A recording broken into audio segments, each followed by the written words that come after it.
Please take your seats. Please be seated. 7:01. We're going to start the meeting.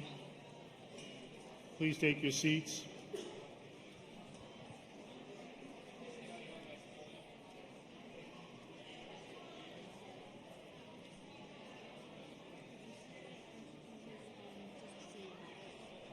Yes, I saw it up there. Yep, thank you.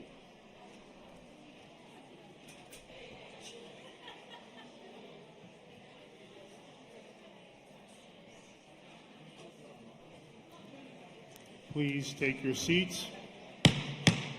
We're going to start the meeting.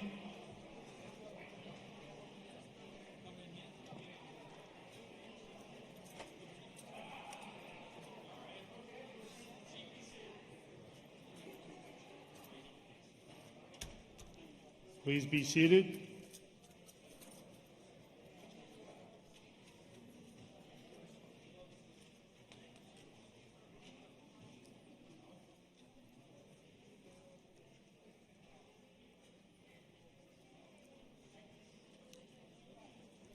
All right. Good evening, everyone. Today is Monday, May 12th. I now call to order the third session of the 2025 Annual Town Meeting for the Town of Stoughton.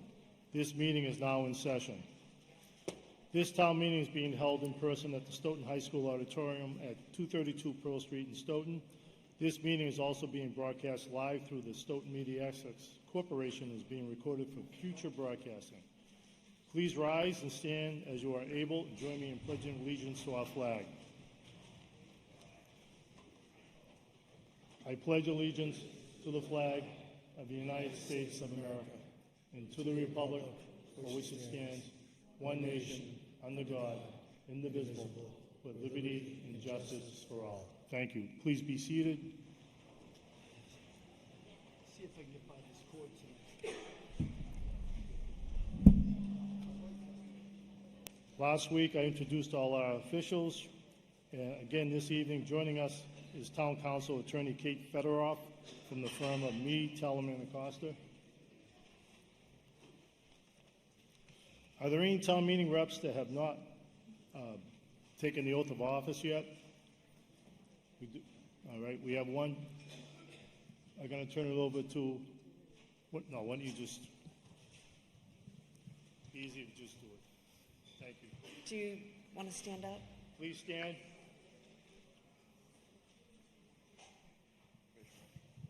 Raise your right hand. I do solemnly swear that I will faithfully and impartially perform the duties of according to the terms of the town charter, bylaws of the town of Stoughton, and the general law of the Commonwealth of Massachusetts. Awesome. Congratulations.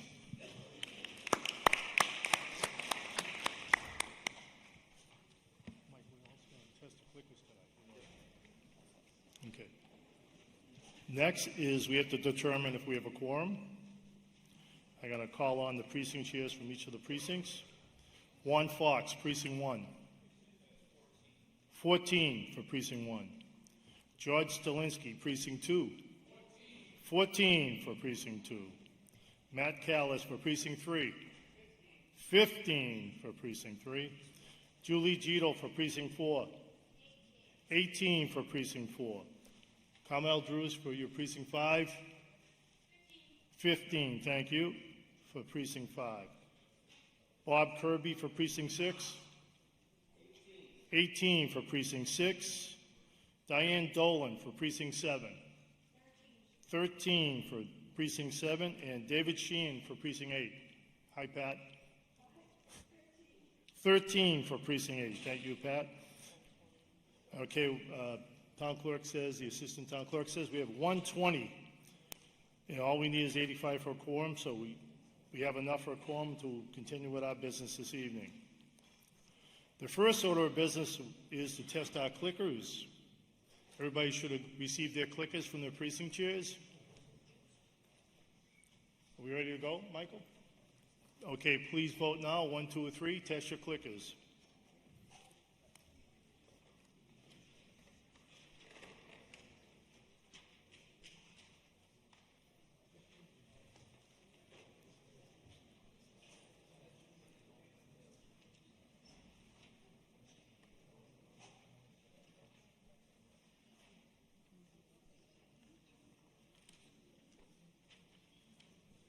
How's the numbers look?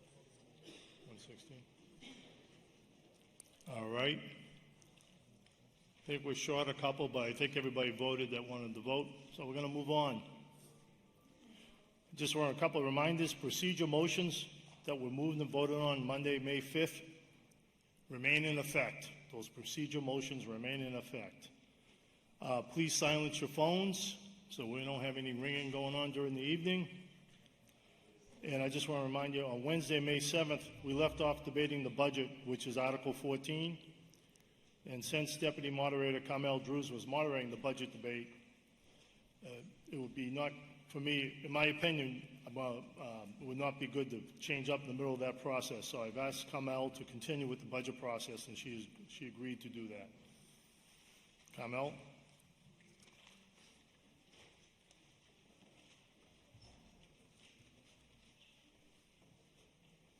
Thank you. It's good to see you all again. Hopefully folks picked up from the table outside or read on the virtual table the procedure for hearing the rest of the budget. I am going to read through this for accessibility reasons and also for those folks who are watching on SMAC from home. If you didn't grab this and you want to make sure you have it to follow throughout the course of the budget, there are plenty of copies outside on the table. So as of yesterday, which still holds true now, there are holds remaining on departments 141, 145, 152, 155, 161, 162, 210, 220, 241, 300, 411, 421, 433, 541, 543, and 610. So on each held department, I know that we are wanting to streamline this process as much as possible. So what we will do is first we will hear any holds that are questions and or clarifications. After that, we'll hear any proposed amendments. If you held a department, please be near a microphone at the time that department is called. If you held a department and you no longer have a question, clarification, or proposed amendment, please still present yourself at the microphone, identify yourself, and state that you no longer wish to exercise a hold on this department so that we have that noted in the record. If you are proposing an amendment to the departmental budget, please clearly state your amendment in the following manner. I move that we amend department number 6,000, name to proposed dollar amount, and if relevant, add with such a dollar amount to be either removed from or added to line item, and then the name of the line item. And you can repeat that as needed if there are multiple line items to be named. Do not elaborate on your reasoning for your amendment at the time that you propose it. After proposing the amendment, it needs to be seconded. After it is seconded, you'll have 2 minutes to present the rationale for your proposed amendment. After an amendment has been proposed, seconded, and presented, then is a section for technical questions and pro-con debate. The moderator reserves the right to limit the number of technical questions or length of pro-con statements for expediency. At any time after the amendment has been proposed, seconded, and presented, a town meeting representative may move the question. If the question is moved, and that means moving the question on the amendment, if the question is moved, it must be seconded. It then requires 2/3 majority vote to move to voting on the amendment. Moving the question is not debatable, so that means we don't talk about whether or not we should move the question. If it's moved and seconded, we go straight to voting. We'll try it by a voice vote first, and if that's not conclusive, because it does need 2/3 majority, we'll do a clicker vote. So at that point, if at least 2/3 of the body votes to move the question, we will move to voting on the proposed amendment. When voting on the amendment, we will use clicker votes so that our votes and voters are recorded with that detail. So it's not possible to attribute votes to specific voters with a voice vote. We will use the clicker so that it's recorded. If less than 2/3 of the body votes to move the question, we'll continue with technical questions or pro-con debate until either we're finished or the question is moved again and passes, and at that point we would vote on the amendment. So note that we will not be considering the amendments that match those documented on page 35 of the warrant. Those amendments were considered last Wednesday on May 7th, and they were voted down with a vote of 34-76-5. So then after all the held departments have been addressed, Then we will restate the motion of Article 14 and vote on the budget as a whole. And that budget vote requires a simple majority of 50%, more than 50% vote for the article to pass. And if there have been any amendments approved, then we'll vote on the budget as amended. Okay? So I hope that that is clear so that we don't have questions about the procedure. And that said, we are picking up with hold on our... If you want to talk, please be at a phone, sir. I mean, not a phone, a microphone.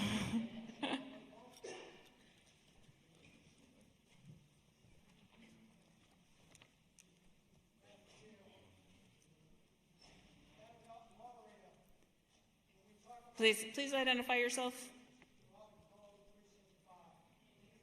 I don't think your microphone is on.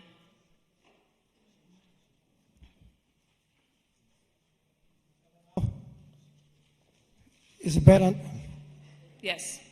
On your first items with 141, 45, could you please give the page to with that? I'd appreciate it. Yes, I will give the page number when we are at the point of discussing. Okay, thank you so Yes, much. Thank you. So yes, we are going to Department 141, which is the Board of Assessors, and I have to find the page number myself. Thank you, page 89.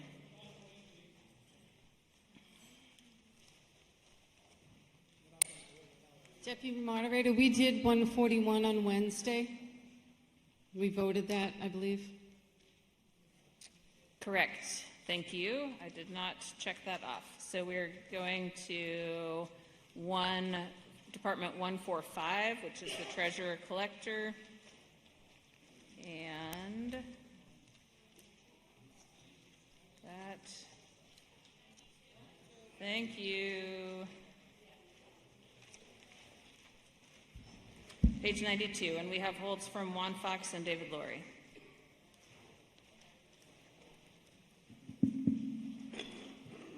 So remember, questions and clarifications before any proposed amendments, please. Okay, David Lurie, it's way too loud. David Lurie, Precinct 6, and I'm not interested in pursuing this hold, so I'm pulling this one out. Thank you. Okay. Mr. Fox? Juan Fox, Precinct 1. I'm withdrawing my hold. Thank you. All right, so we are moving on to Department 152,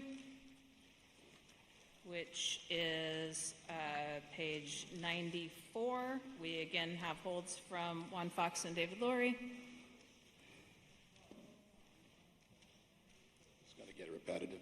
Juan Fox, Precinct 1. I'm withdrawing my hold. Thank you. Mr. Laurie? David Lurie, Precinct 6, I'm withdrawing my hold. Thank you. All right, Department 155, Information Systems, which is found on page 97. Y'all just stay at a microphone. You are the two on this one as well. Juan Fox, Precinct 1. I'm withdrawing my hold. Thank you. David Lurie, Precinct 6, I'm withdrawing my hold as well. Thank you.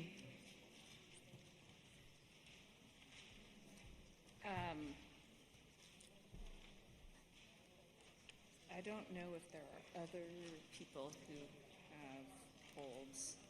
So, do you have a list, a quick list? Are they the only people who have holds? I mean, I have it noted on mine. Okay, perfect. No, that's great. Just one moment. I'm going to see if we can make this a little faster for y'all. That's the name of the department. Okay. So that's Ed. That's Sandra.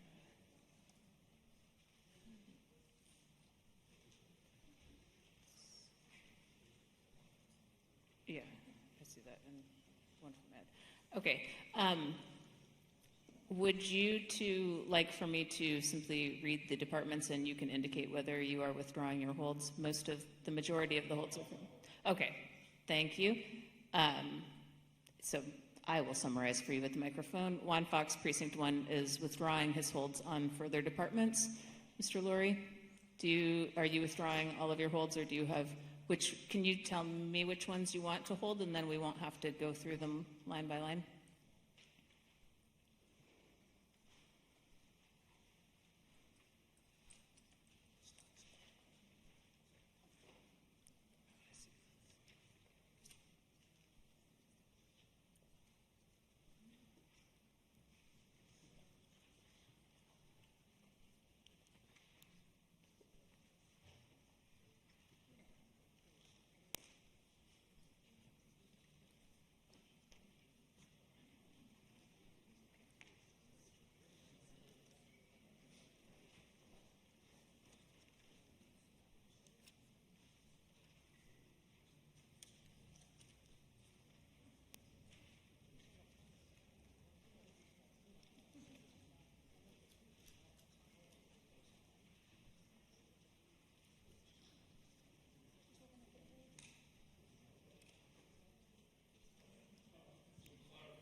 Yes, could you approach microphone, please?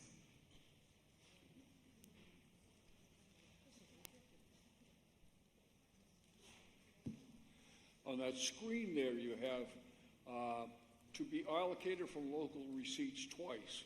One is 807,000 and the other one is 13 million. The third one and the last one. Why is there two up there?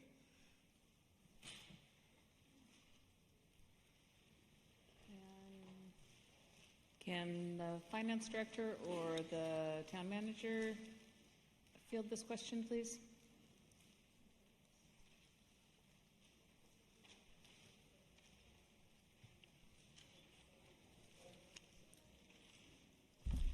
Madam Moderator, to the body, the tax levy should be $90,751,000.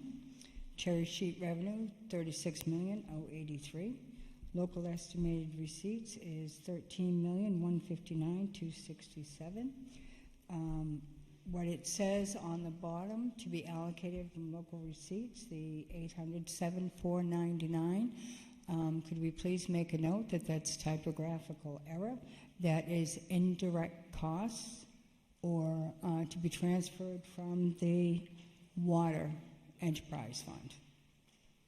So I just want to clarify the final item there, 807,499 should read to be to from Water Enterprise Fund. from the Water Enterprise Fund. Yes, Okay, please. Thank you. You're welcome. Excuse? Mr. Lurie, would it be faster if we go through them one by one? I was trying to save you a bunch of trips to the microphone.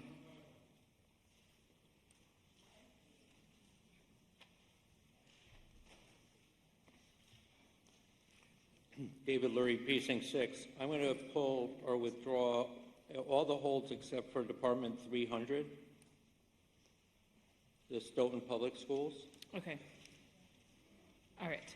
Well, stay right there because that would be the next one on our list then. So we will look at Department 300, Stoughton Public Schools, which can be found on page 119.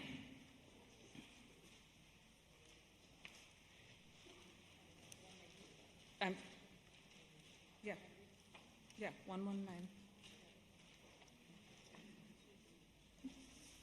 So if you have any questions or clarifications, please ask those first. I'll start with a motion. I move that we amend Department 300, Stoughton Public Schools, to $65,756,250.86.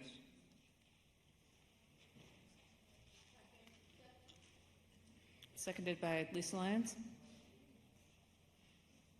All right, you have 2 minutes. There's no questions? Could we get a repeat on that number? Yes, absolutely. Could you repeat the number, please? 65756250250.86. I have a question for this as well. So I asked that questions come before making amendment motions, please. And I said, do you have any questions? And you We've always- said, the I'd ru- like to the- move the- an amendment. The traditional way we've always had it was the motion first. That may be the So- case, but I feel like I've made quite clear the procedure that we're following tonight, which is for expediency, because now a motion's been moved and seconded, which means that we need to go into your presentation of that proposed amendment. So you have 2 minutes to explain your proposal and why you're wishing to make this amendment. The question is relevant to. You have 2 minutes to explain your motion. Madam Moderator, I would like to just mention that on April 1st, the superintendent of schools made an announcement that there was a lawsuit that the town was involved with through the state on a multiple state case against the federal government, the Department of Education. With that was about, they listed out that Stoughton was going to be impacted if we did lose that case through the state, that we'd lose $1.5 million. My question was going to be, and I still think it's relevant for somebody to address, is how much of the 1.5 is needed to make the $67 million budget work? If we lose that case and we're short by 1.5 million, where's that money going to come from? Because we're going to be appropriating money that we don't have if we should lose the case, which would put us in kind of a bind. We'd be in a, we'd be then appropriating in the red. So my motion is to reduce the budget by 1.5 million. Okay, thank you for that explanation. So a proposed amendment has been moved and seconded. So we now enter into segment 4. Questions about that amendment and following that pro-con debate. Do you have a technical question on that? I do. So it would probably be, I don't know if it would be the school business manager or the Dr. Bayetta to ask how much of that $1.5 million is required for that $67 million budget. And if not all of it, how much, at what point would the school's budget be in jeopardy?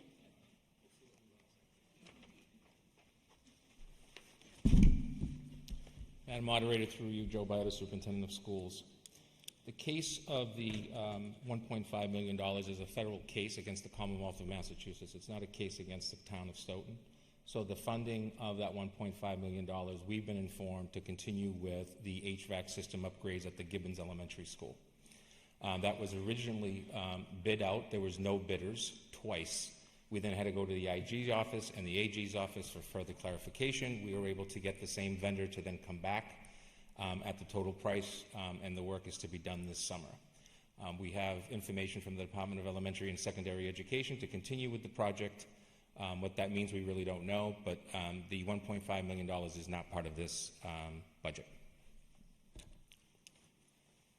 Second technical question, if I could. So you're saying that that $1.5 million is not included in this $67 million school budget. Might I ask, is that a grant outside of this budget? That's correct. It's part of the ESSER federal grant that came in during COVID. Secretary McMahon, through the president, on the day that we were continuing with the project, took 30 projects statewide and said that the monies would no longer be available, although we have prior letters that said the money is available. The state has decided that they're moving forward with the project at this time, and that's what we're doing. Those are funds that have been, quote, allocated to us, and we have the right to, and we're moving forward with it. We do not carry anywhere in our budget anything for close to $1 million for a project under operations. So it is through this federal grant. Okay, thank you. Thank you. Yes. Madam Moderator, Dave Lurie, Precinct 6. My question is along the same lines. Is there any amount in the $1.5 million that is associated with salaries in the budget? where it would roll over into a paid salary? We do not have any federal money in our operating budget except for the continuation of Title I and IDEA. Those are the only two grants that currently are part of our operating budget for next year. 204 could still be there from this year to next year. It all depends on our end of year expenses, specifically under concerns we have with special education. But the $1.5 million that you're talking about is literal federal funding. It is not part of our operating budget. That answer then, through you, Madam Moderator, is that there is $0 associated with the salary in the school budget. The salaries of the $1.5 million you're talking about are through the grant, and they are for the purchase and implementation of the HVAC system at the Gibbons Elementary School. So not salary. Thank you. Ms. Walsh? Cynthia Walsh, Precinct 3. I move the previous question. Second. Seconded by someone right over there, John Walsh. All right, so it has been moved and seconded that we end debate on and questions on the amendment, and this requires a 2/3 majority to move the question. All those in favor, please say aye. Aye. Those opposed? I declare that a unanimous vote. The ayes have it. And so now we move on to voting on the amendment, and we will do this using clicker votes. All right, so is it open? So please vote now. Actually, can you pause that, Michael? Hang on, don't vote. We're gonna. Is your question that you'd like to hear the amendment again? Yes, yes, I was about to say that. So do we feel like we need to hear the amendment again, or are we aware of what we're voting on? All right, Mr. Laurie, from your microphone, will you please restate your amendment? Just right there, you can do it from the table. Thank you.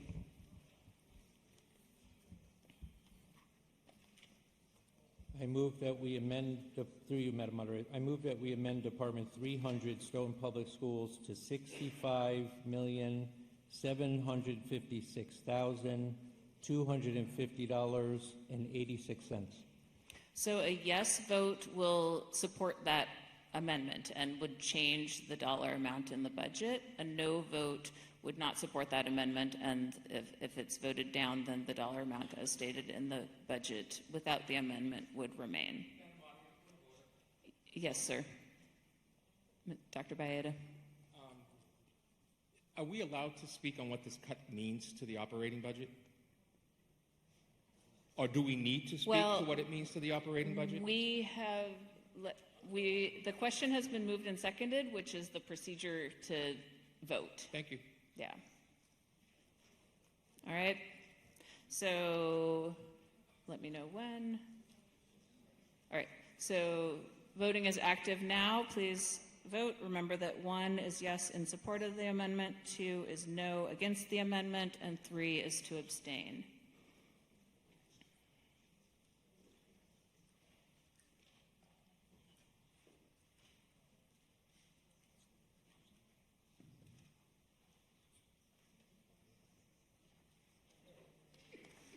The vote is 21 yes, 104 no, and 9 abstentions, so the amendment does not carry. All right, so we are moving on to our last department that still has a hold on it, which is Department 433, Waste Disposal and Sanitation, and that can be found on page 129. Page 129. And Sandra Suso, you have a hold on that? I can't hear you. Can you just come to a mic? Sandra Souza, Precinct 1. I'm removing my hold. I got my questions answered the other day. Okay, so you're withdrawing your hold? Yes. Okay, all right. So that means that we have heard all of the holds and discussion on the budget. So we will move to voting on Article 14, which is the budget. So could I have that the article restated, please? Mr. Enochian, were you the original maker of that motion?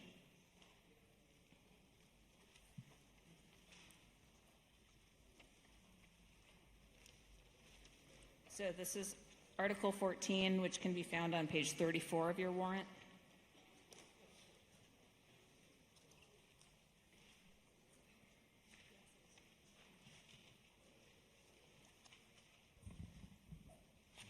That the town vote to appropriate $141,960,660 for the maintenance and support of the several departments of the town for fiscal 2026, and that such sum be expended only for the purposes and described in further, that to meet this appropriation, $90,751,362.10 to be raised in the tax levy, $36,083,394 to be allocated from state aid, $13,159,267.90 be allocated from local receipts, $71,594 to be transferred from from Title V local receipts, $71,859 be transferred from Cedar Hill Enterprise Fund, $248,021 be transferred from Public Health VNA Enterprise Fund,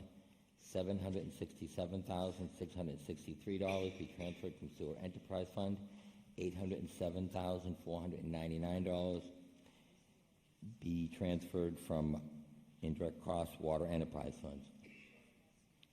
So it's been moved and seconded by Elliot Hansen. So we will go on to vote. So a yes vote is in favor of the article and would put the budget would pass the budget, and a no vote would not, and abstaining is abstaining. Voting is open, so please vote now. Again, 1 for yes, 2 for no, or 3 to abstain.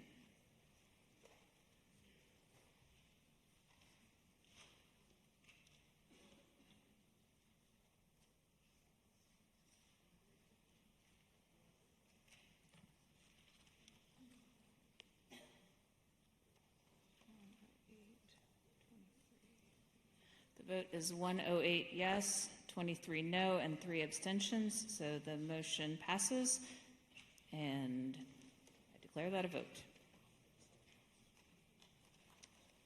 Yes. And I'm going to turn the podium back to your moderator, Bob Mullen.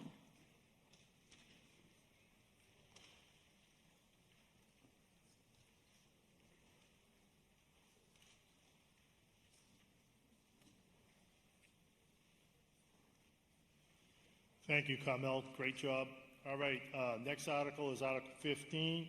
That appears in the warrant books on page 37, unpaid bills.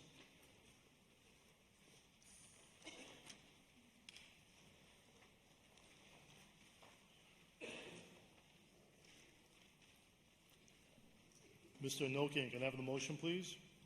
That the town authorize the payment of a prior year bill in the amount of $369.00 from the town clerk's FY 2025 budget. And the Thank finance... you. Who's seconding it over here? Mr. Garin? Just give me a moment here.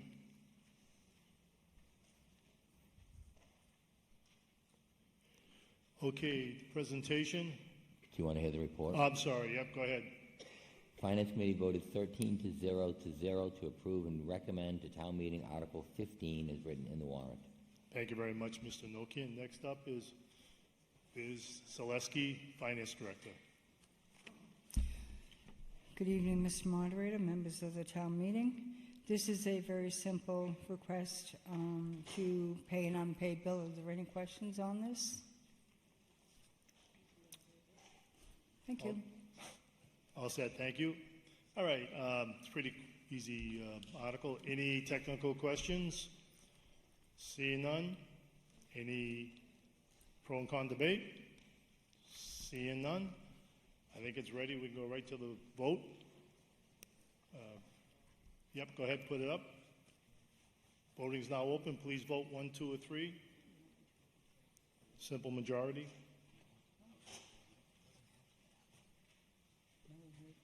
Not done yet.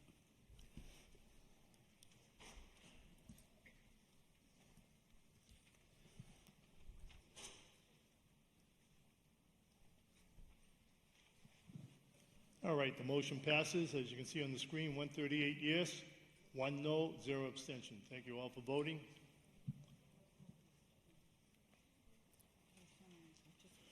Next article, Article 16, we already voted that on the consent agenda on Monday, May 5th. So let's turn the page to page 38. Mr. Moderator, what was the vote on that? I'm sorry. Sure. The vote was, this is on Article 15. Yes, please. Yes was 138, 1 no, 0 abstentions. Thank you. You're welcome. All right, next article up is Article 17, Sunset Clause, Article Closeout and Extensions. That is on page 38. Mr. Nokian, can I have the proposed motion, please? That the town vote to extend sunset clause date on the following projects as set forth in the chart below. Would you like me to read the chart? No, you can say as printed in the warrant. As printed in the warrant. Okay, anybody have any objection to that? Everybody can see it right in the warrant on page 39. We're good on that? All right. Could I have the Finance Committee report, please? Finance Committee voted 13 to 0 to approve and recommend to town meeting Article 17 as written in the warrant. Thank you. I did hear the second. What's your name? Thank you, Cheryl.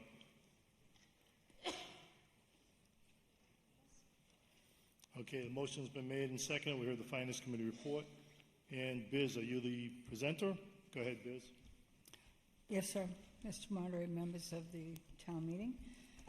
This motion is so that we can extend projects that are currently in existence. And as you can see, they started in 22, I'm reading down the list, 22, 20, 21, 22, and then the Cape and Reynolds facility, which goes back to 2015. Some of these projects are long-term projects, and in order for us to comply with the sunset law, we are officially requesting the extension. The extension will bring us to reflectively the sewer to 2027-630, facilities for the parking lot. There was engineering, design, etc. that just got completed, 630-27. Engineering on lake management. This is an ongoing project, 630-27. Bird Street Trail, 630-28, and then the Cape and Reynolds recreation facilities at 630-27. We have outstanding contracts and purchase orders for these projects, so we're requesting the extension. All set, Biz? Yes, sir. Thank you very much. All right, time for technical questions. Anybody have any technical questions? Seeing none, pro and con debate. Mr. Murphy, come on down and please identify yourself to the audience. Peter Murphy, Precinct 2. I'm actually on the pro side. I'm not going to walk all the way over No, there. that's okay, Willie, since you're the only one there. First of all, I want to thank the department for going through all these different articles. There's been a ton of work that they've done. They should be applauded for everything they've done. So this is the sunset article at its finest. We reviewed they reviewed these projects and found out with them sitting there, either close them out or carry them forward. Thank you for all your hard work. Thank you.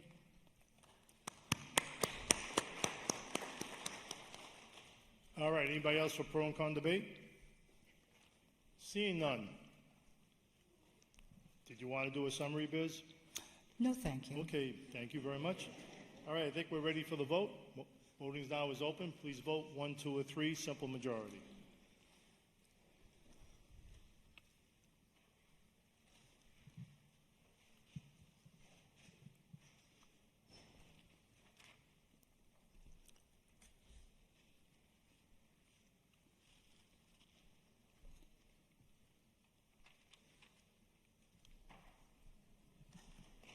All right, as you can see on the screen, motion passes, 135 yes, 0 no, 1 abstention. Thank you. Thank you.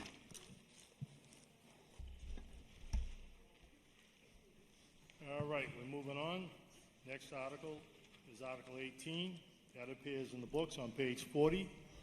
Create capital equipment stabilization account, general fund, non-enterprise. Mr. Nokian, can I have the motion, please? That the town vote to accept the fourth paragraph of Massachusetts General Laws, Chapter 40, Section 5B, which allows the dedication without further appropriation to a capital equipment stabilization fund established under Massachusetts General Laws, Chapter 40, Section 5B, to be effective for the fiscal year beginning on July 1, 2025, or take any other action relative thereto. Thank you. Seconded by Elliot Hansen. Can I have the Finance Committee report, please? Finance Committee voted 11-0 to 2 to approve and recommend to town meeting Article 18 as written in the warrant. Okay, I'll read the Intergovernmental Relations report. Voted 7-0-0 to approve and recommend to town meeting Article 18 as written in the warrants. Okay, can we have the presentation, please? Certainly, to the body. We are creating a capital equipment stabilization fund for future purposes. And the reason that we're setting up this fund is we did have a large amount of free cash that was certified this year. And we have listened to the town meeting representatives and the public at large.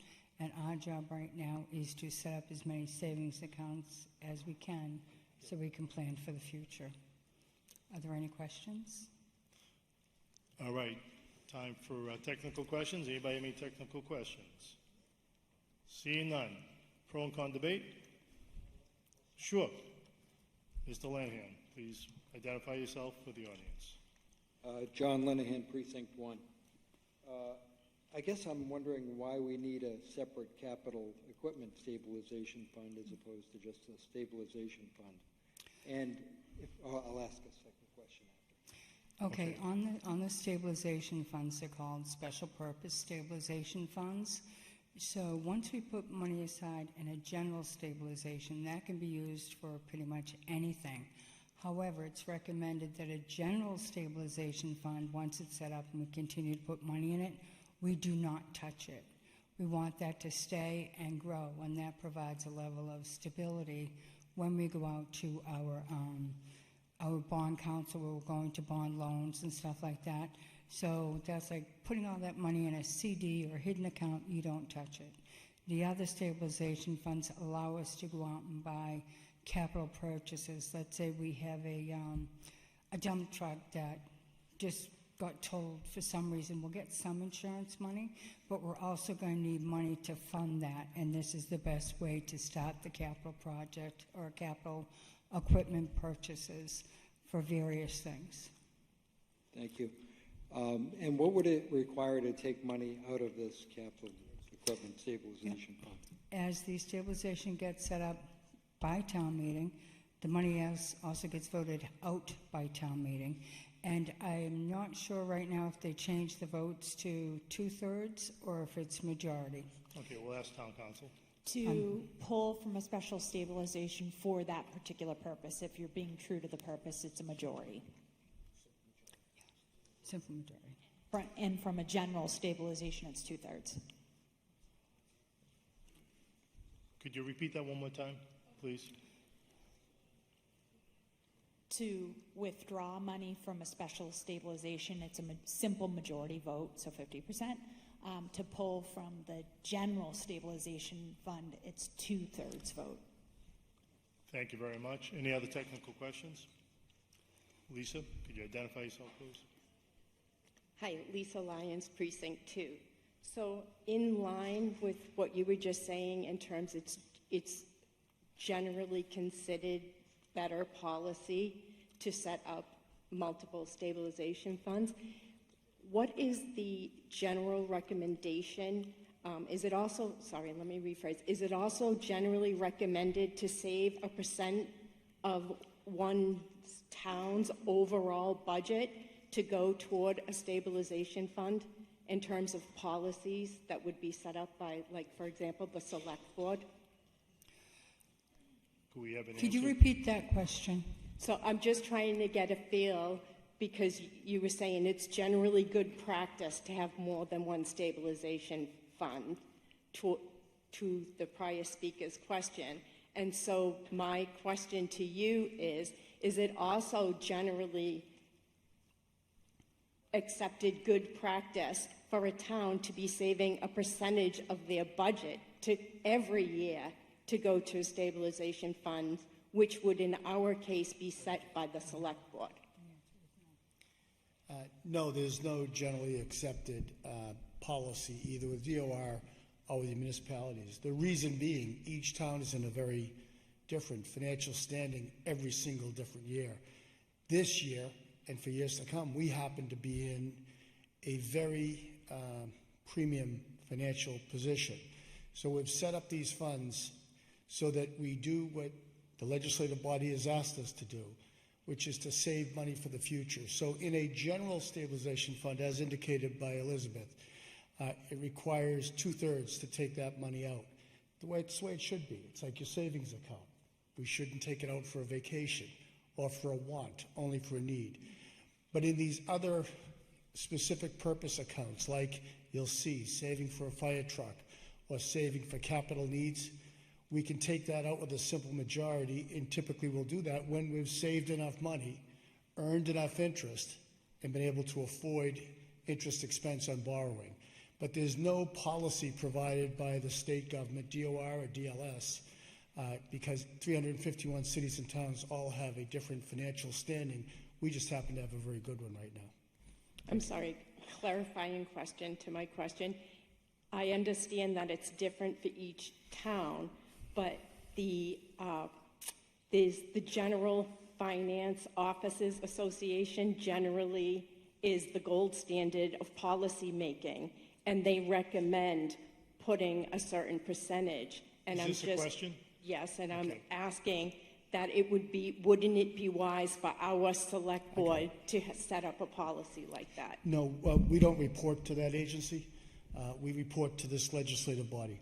And this legislative body made it crystal clear.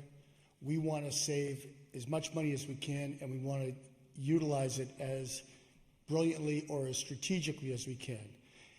The agencies you continuously refer to provide guidance, not regulation. I can name 10 agencies that provide guidance. I agree with some of them. I don't agree with a lot of them. But I really do appreciate you bringing it to us. Thank you. Okay, thank you. Okay, thank you both. Any other technical questions? Mr. Lurie, identify yourself, please. Dave Lurie, Precinct 6, through you. We have, I believe, 6 stabilization funds today, both general and specialized, going to 7 with this one? Well, right now, we're only addressing the annual town meeting, and the special town meeting will be addressed at that time. I'm asking, how many does the town have? How many? You should have a report that was issued to members of this town meeting last week. It was a simplified report. We have OPEB Trust. We have General Stabilization. We have Capital Equipment Stabilization. Thank you so much. On the report that was submitted the other day, we have one account called Pension Reserve. That Pension Reserve account will be closed into the OPEB Trust account. We have a Building Stabilization Fund, which is strictly to repair buildings in Town Hall. We have a Fire Apparatus Fund, because our biggest prices and biggest costs in apparatus are within the fire department. We have a Special Education Fund. We have the General Stabilization Fund. And new this year at this town meeting, we are requesting the Capital Equipment Stabilization Fund. So technically, 1, 2, 3, 4, 5, 6, and the pension reserve is going away and being combined. So we have a total of 6. 6, so this would make 7 is your answer, I believe. No, Okay. this is including it. Including that, so Yes, 6. sir. All right. The other is a clarifying question to the previous speaker, Mr. Moderator, is I understand that I've heard this body and I've heard throughout many committees talk about wanting to have more money put into stabilization. I'm trying to recall, maybe you could help me out, understanding when it was ever said that they want more stabilization accounts created.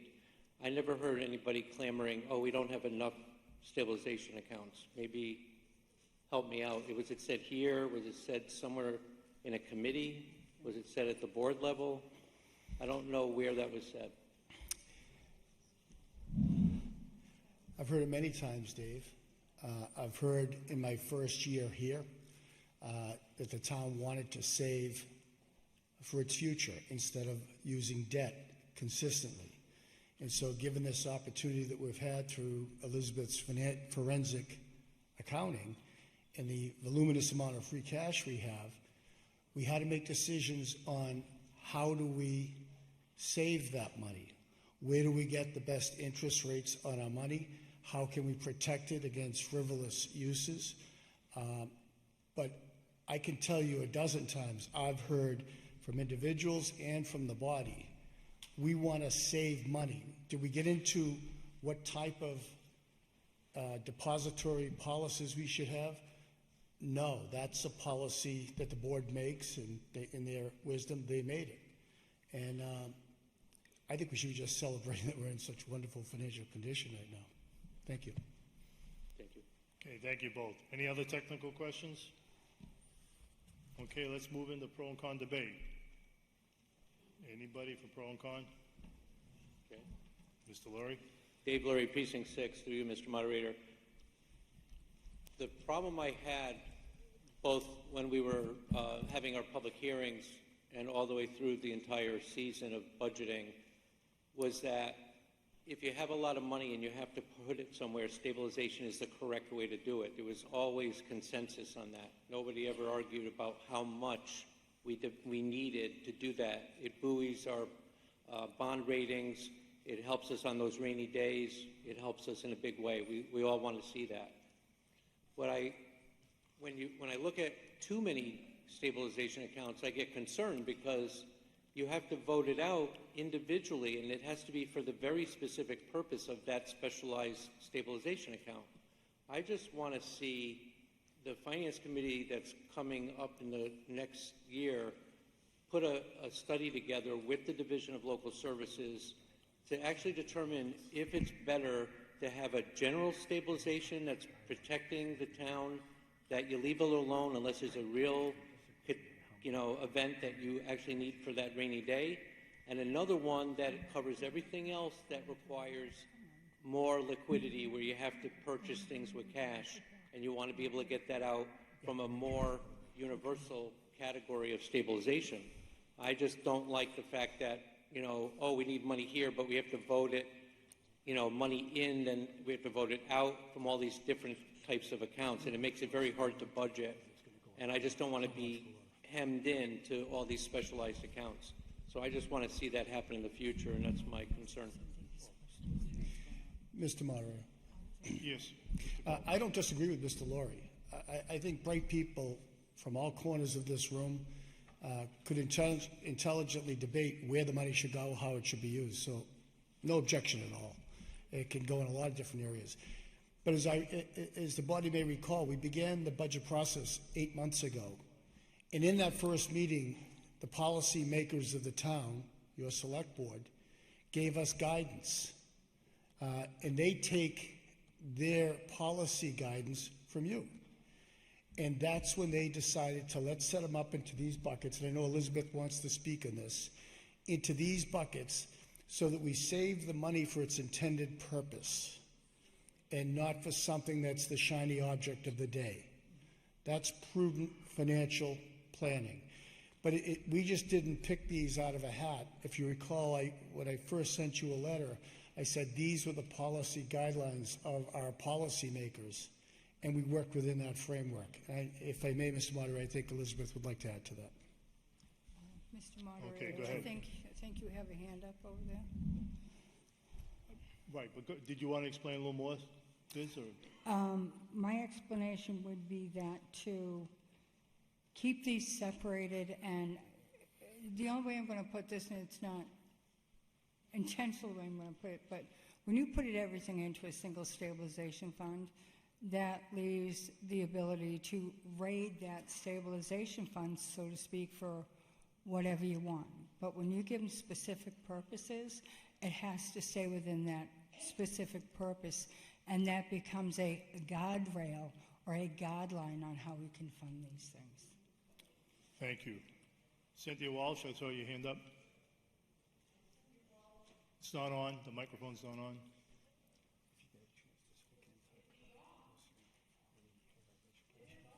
Is it?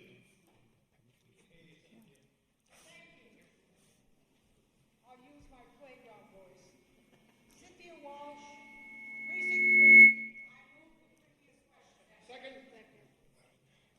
fairness, we haven't heard much debate.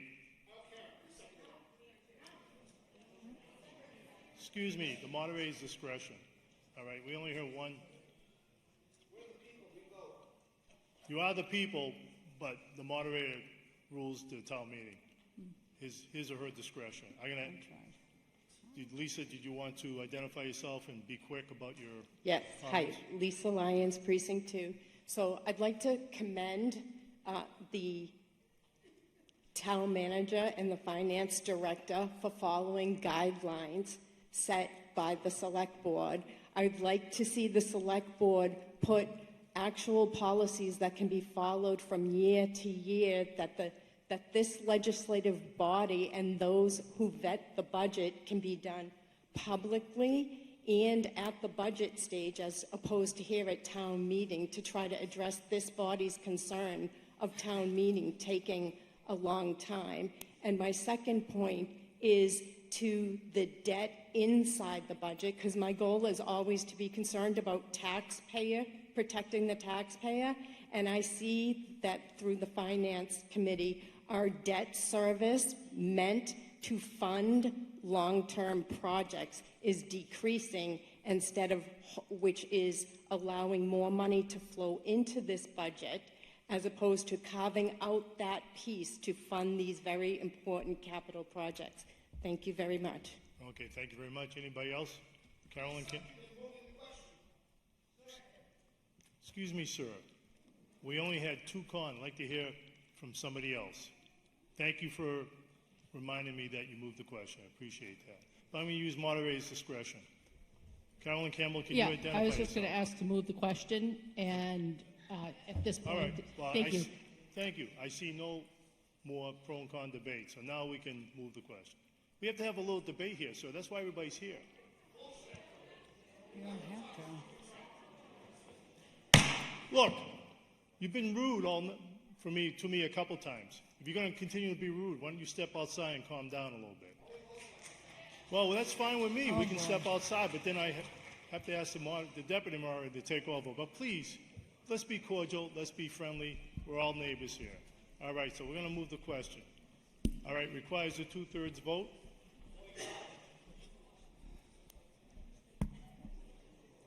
Let's put it up on the screen. Pardon me? Okay. Yeah, let's do a voice vote. Excuse me, point Please of sit order. down. No, I'm not going to take any point of orders right now. All right. I can be angry too, but I'm trying to be calm myself. All right.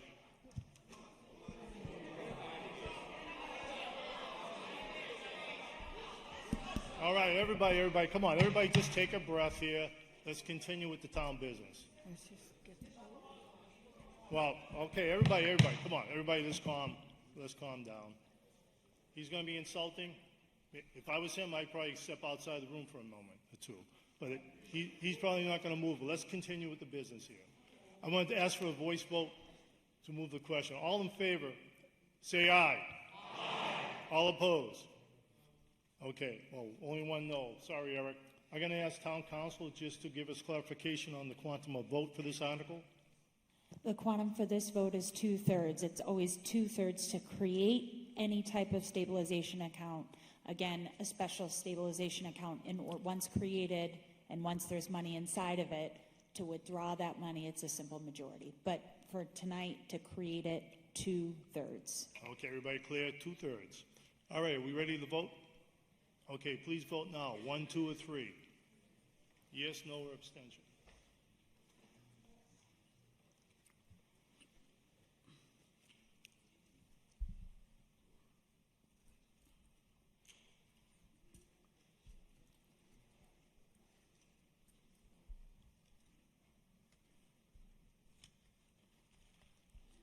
Okay, Article 18 passes. 129 yes, 9 no, 0 abstentions. Thank you all for voting.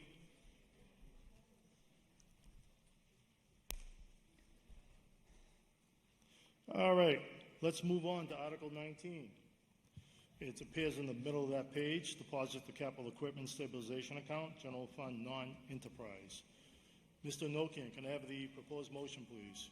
That the town vote to deposit $1 million to the Capital Equipment Stabilization Fund, and that to meet this appropriation, $1 million be transferred from free cash. Thank you. Seconded by Elliot Hanson. Can I have the Finance Committee report, please? Finance Committee voted 15 to 0 to approve and recommend the town meeting Article 19 as written in the warrant. Thank you, Mr. Enochian. I'll read the Intergovernmental Relations report.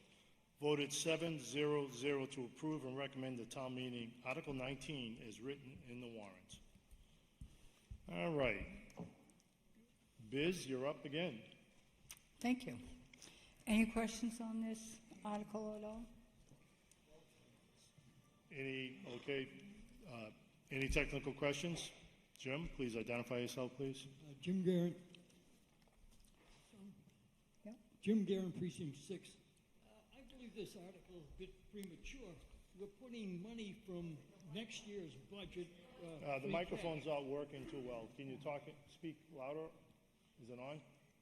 Looks like it's on. Oh, talk into it a little louder.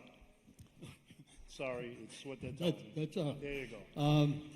I think this article is a bit premature. We're talking about next year's budget and pulling $1 million of free cash that we don't yet know that we have, and maybe we'll find other more important things to put that $1 million into next year. So I'm voting against this thing here anyway. Thank you. Point of clarification, Mr. Moderator? Sure, go ahead, Biz. Your free cash is certified once per year. This is the 2025 certified free cash. As of June 30, whatever's not voted out today, it goes away and it sits on our book, and it will not be certified again until 2026. You will not have another opportunity to use it. Thank you, Biz. Yeah, this is from the closeout of fiscal year 2024. It got approved effective July 1st, 2024, so the only time that we can spend this money is during fiscal year 25. Please, Okay, please, Mr. Garrett, no back and forth, okay? We're still in the period of technical questions. Steve Wilkinson, please. Thank you. Steve Wilkinson, Precinct 4. If we're going to transfer $1 million, how much money do we have in free cash? How much of an impact will that have on the free cash account? In the documentations that you received Monday from my office, the free cash as certified was $12,722,449. That's what was certified with the Department of Revenue. And I might as well go on with the retained earnings. Cedar Hill retained earnings, $1,187,952. Public health retained earnings, $313,979. Sewer retained earnings, $2,465,390. Water retained earnings, $1,482,823. Cable access, $60,932. Now, if you look at this sheet here, it shows the funding sources and how we're putting money aside for everything. Thank you. You're welcome. Thank you both. Any other technical questions? Please step forward and identify yourself. Hi, Lisa Lyons, Precinct 2. Just a clarifying question. Elizabeth, when you just said to the previous speaker that it gets certified in 2024 and that the only time we have available to use it is right now, if we don't use it, does that sit, I'm probably using the wrong term, that's what I'm looking for the clarification for.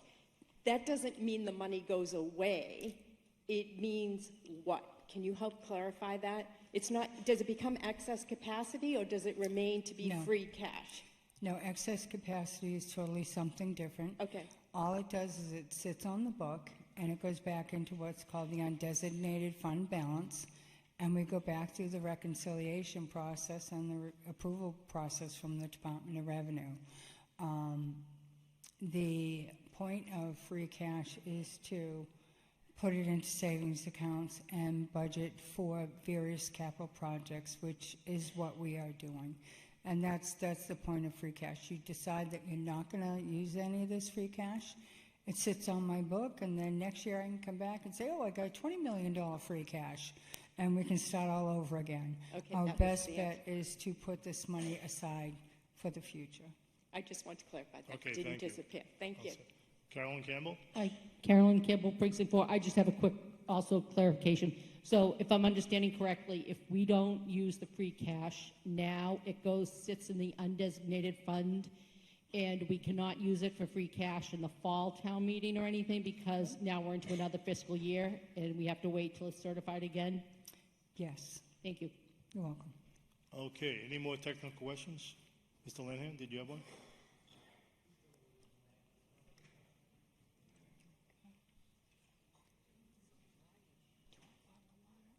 I was just wondering. Identify yourself, Oh, please. sorry.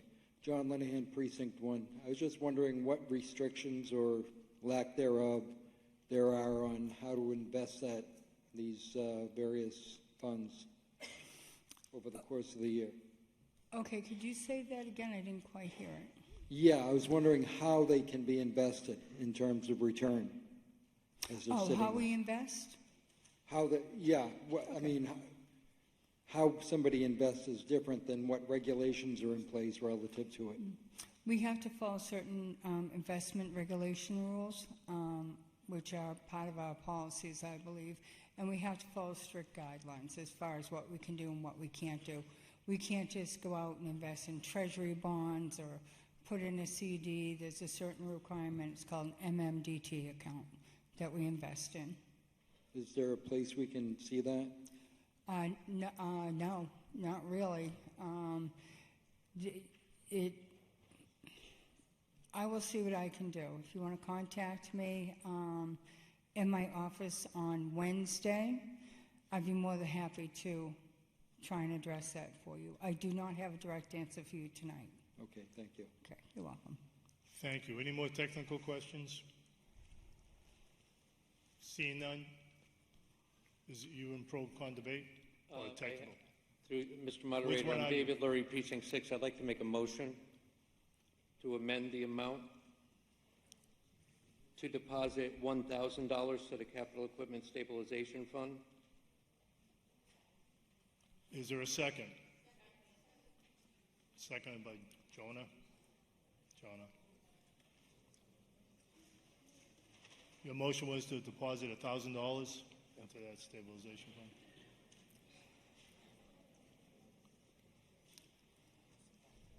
All right, any questions on, you want to? Well, I'm not allowed to ask questions.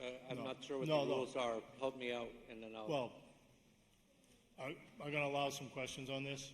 It's a simple motion. Mr. Moderator, I'm not sure if I'm just thinking of prior year rules, but if you're cutting this by, what, 991,000, 999,000, do you propose where it will go?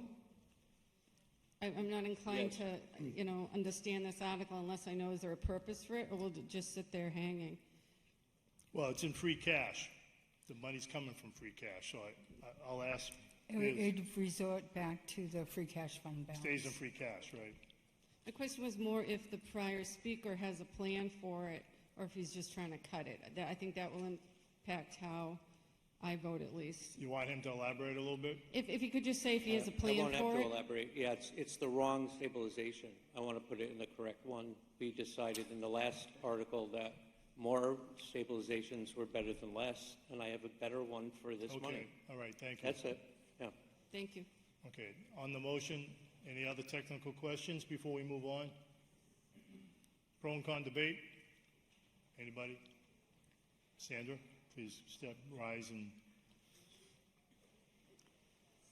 Sandra Souza, Precinct 1. I just want to get this straight. So I'm making a statement against his motion because I thought we were originally talking about the motion to put the $1 million in the stabilization. Yeah, but he made a motion within... So I just want to make sure that I'm talking about the correct thing. So I'm Yeah. talking about Mr. Laurie's motion, correct? Right. He's amending that motion to $1,000. Okay, so I'm against that. Excuse me, I didn't... I'm against that. Okay, I think it's ridiculous because we just created the stabilization account. There's a motion on the floor to put $1 million from free cash into that stabilization account.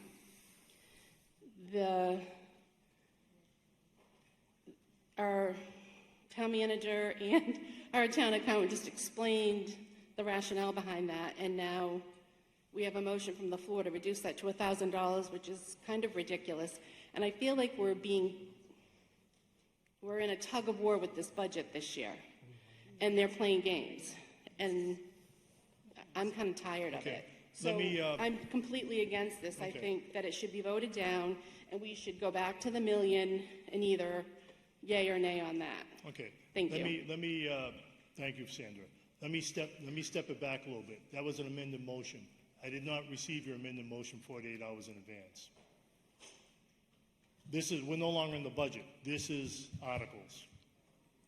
So I'm going to rule your motion out of order. No, it's an amended motion. I'll ask town council, isn't that an amended motion? That is certainly an amendment, and I looked to see what the bylaw said, but it's actually just a moderator's rule, so. Procedural. Yeah, a procedural rule that the town meeting voted on at the outset of the meeting, so I would defer to the moderator. I'm going to rule your motion out of order. It's established in the procedures that we voted on May 5th. I just coming back from the budget area. So that motion's amended motion's out of order. All right. So let's go back to the pro and con debate on Article 19. Anybody for pro and con debate? Mr. Cohen? Yeah, I saw your hand raised after Mr. Cohen. Bob Cohn, Precinct 5. It seems to me that we have a tug-of-war brewing with the elected officials and the Finance Committee. This should have all been squared away before we came to town meeting. Mr. Cohen, we're talking about Article 19. I'm in favor of the motion right here, and I wish this stuff stops so we can vote instead of having select people get up and give their opinions that are on committees. This is not the place to bring it up. We have hearings, we have everything here, and now we come and do it all over again. This is a voting delegation. Okay, thank here. you, Mr. Cohen. Mr. Moderator. Okay. Cynthia Walsh is next. Cynthia Walsh, Precinct 3. Move the previous question. All right. We only heard one pro. No. Okay, Mr. Anokian, were you next? I just had a point of clarification. Sure. It was stated by a previous speaker that there's a tug-of-war between elected officials and the Finance Committee. And to be honest, I don't think that's fair. It's not between the Finance Committee. It might be members of the Finance Committee, but it's not the Finance Committee. I wanted to be clear on that. Okay. Thank you very much, Mr. Moderator. Thank you, Mr. Anokian, for that clarification. I have a quick, I don't know if it's a point of order or a point of privilege. I just want to make a quick statement. We all here in this room are town meeting reps, and as a town meeting rep, I believe our constituents do not want us rubber stamping Lisa, completely critically think about this budget. Okay, let's stop it right there. Thank you. Okay, thank you all. Okay, so ladies and gentlemen in the body here, let's all work together. We're doing the business of the town. You can yell and scream all night, but it's not going to get us anywhere. We're wasting a lot of time. All right? So right now, I think pro and con debate's over. It was move the question. I'll take that right now just to keep us moving. I just want to clarify that the Finance Committee voted 15-0 to approve and recommend the town meeting Article 19 as written in the warrant. Thank you, Mr. Moderator. You read that before, did you not? I just wanted to clarify. Thank you very much, Mr. Moderator. Okay, no problem, Mr. Noki. I'll give you that privilege. All right, move the question. Thank you, Mr. Murphy. All right, by voice vote, all in favor say aye. Aye. All opposed? See how well it works if we all work together a little bit? All right, now we're ready, and I just want to let you know, this is the simple majority to put the money in. I checked with town council, it's simple majority to put this money in, correct? Yes. All right, okay, are we ready to vote? Okay, voting is now open. Simple majority, 1, 2, or 3. Please vote now.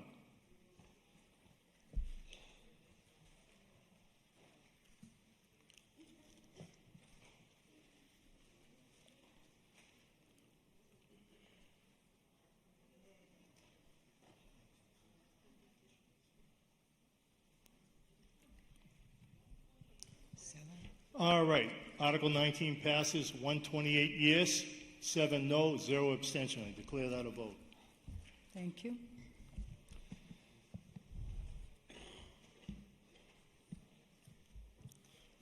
All right, let's move on. Article 20, that appears on page 41. Article 20, deposit the fire apparatus stabilization account. Mr. Enokian, can I have the motion, please?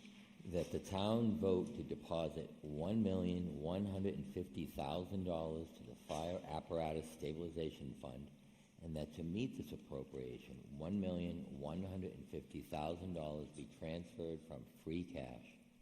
Thank you. Is there a second? Who seconded back there? Mr. Anzavino. Thank you for the second. Give me 1 second. All right, could I have the Finance Committee report, please? The Finance Committee voted 11 to 4 to 1 to approve and recommend to town meeting Article 20 as written in the warrant. Thank you very much. Okay, time for the presentation. Finance Director Elizabeth Zaleski, please. Okay, we would like to deposit $1,150,000 into the Fire Apparatus Stabilization Fund because we will be purchasing a ladder truck, and that ladder truck will be delivered, we believe, in June of 2029. So we are planning ahead and putting money into the account so we don't have to borrow. Any questions? I'm done. Majority, okay. Any technical questions on this? Mr. Murphy, please rise, state your name and your question. Peter Murphy, Precinct 2. Through you, Mr. Moderator, to who can answer it. Does this now allow us to put a deposit down on a fire truck that takes 4 years to build? So there's an old saying, Peter, that, and we all hate it, money makes money. Because we have money and can give a purchase order now, that locks in our price and locks in our contract. So over the next 4 years, or 3.5 years, we'll make money on our money, and then we'll pay cash for the truck and pay no borrowing costs at all. Our purchase order is what locks in the contract, and the town meeting approves it, is what locks in the contract. So does this give the, second question, does this give the fire department authorization to purchase a fire truck? Go right ahead, just. To the members of the body, we have another article here which is for the borrowing for the fire truck. That's going to allow us to tell the builder, the vendor, that we have the funding for the whole thing by the borrowing, but we have no intention of borrowing. Our intention is to pay cash when we're complete. Thank you very much. You're welcome. Thank you. Any other technical questions? Yes, Mr. Cavey, go ahead. Please identify yourself. This is Steve Cavey, Precinct 8. So I do have a question, but it's really just to clarify things. Article 28 is the fire department capital ladder truck. So at that point, we'll be appropriating, and I think it's a borrowing article, $2.25 million. But the intention, this is the question, the intention is not necessarily to actually exercise that bond, but instead to use the money that's collected in the fire apparatus stabilization account over a couple of years to pay for that fire truck, correct? Correct.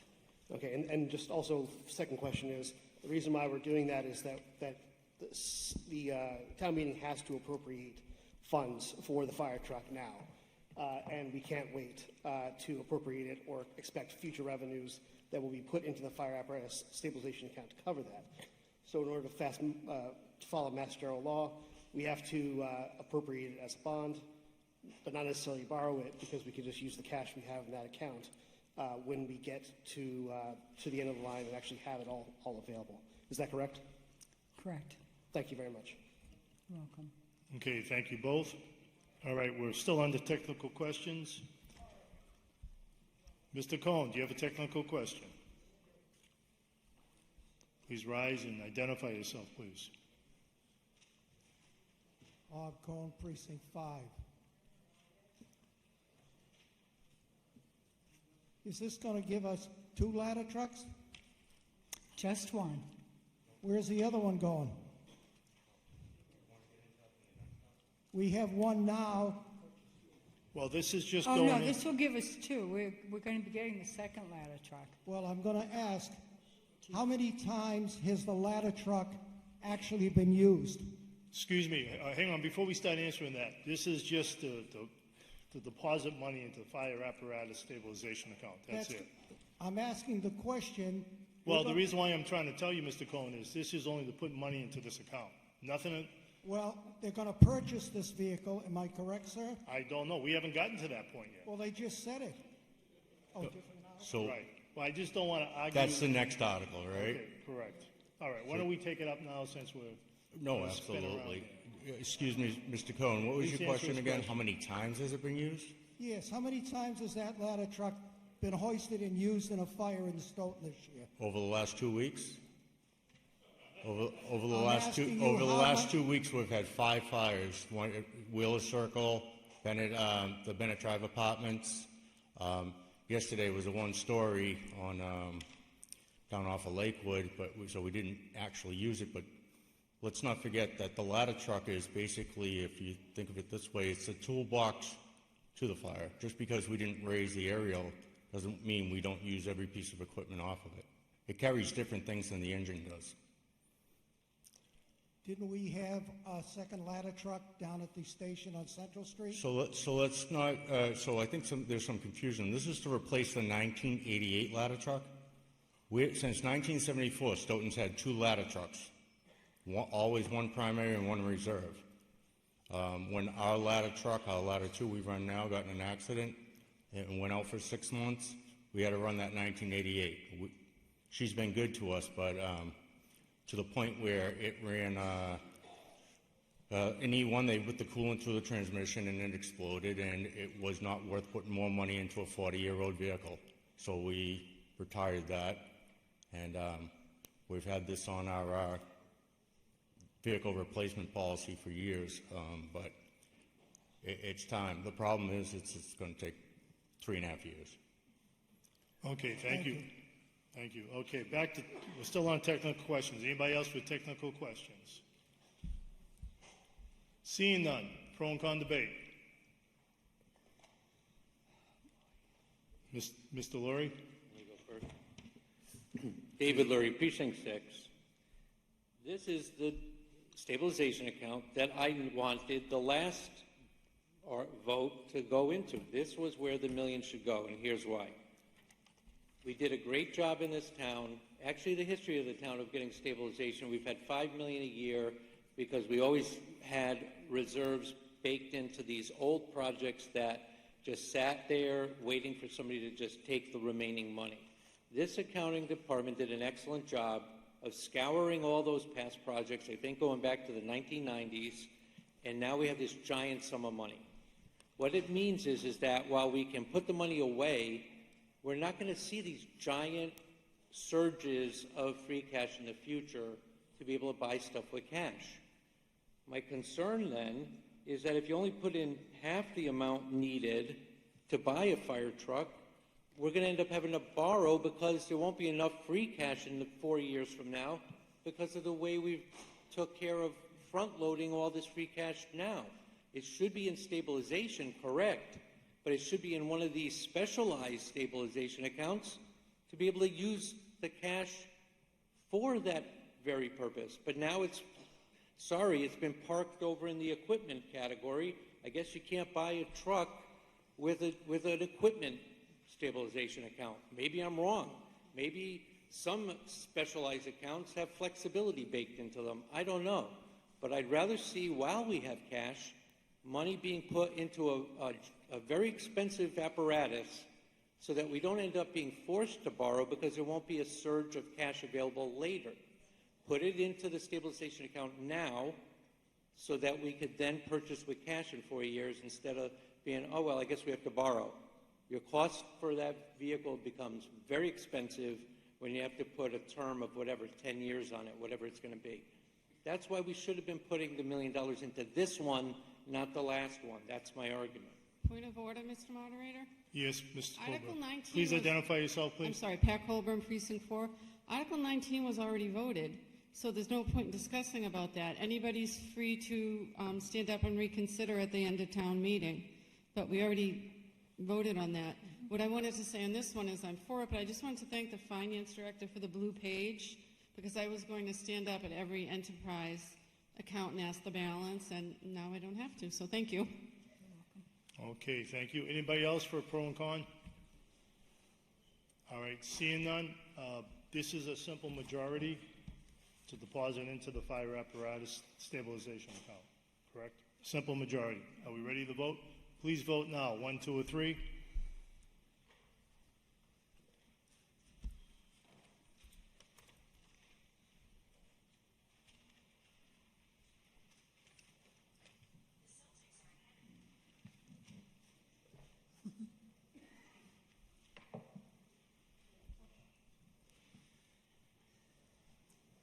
Motion passes 130 yes, 4 no, 1 abstention.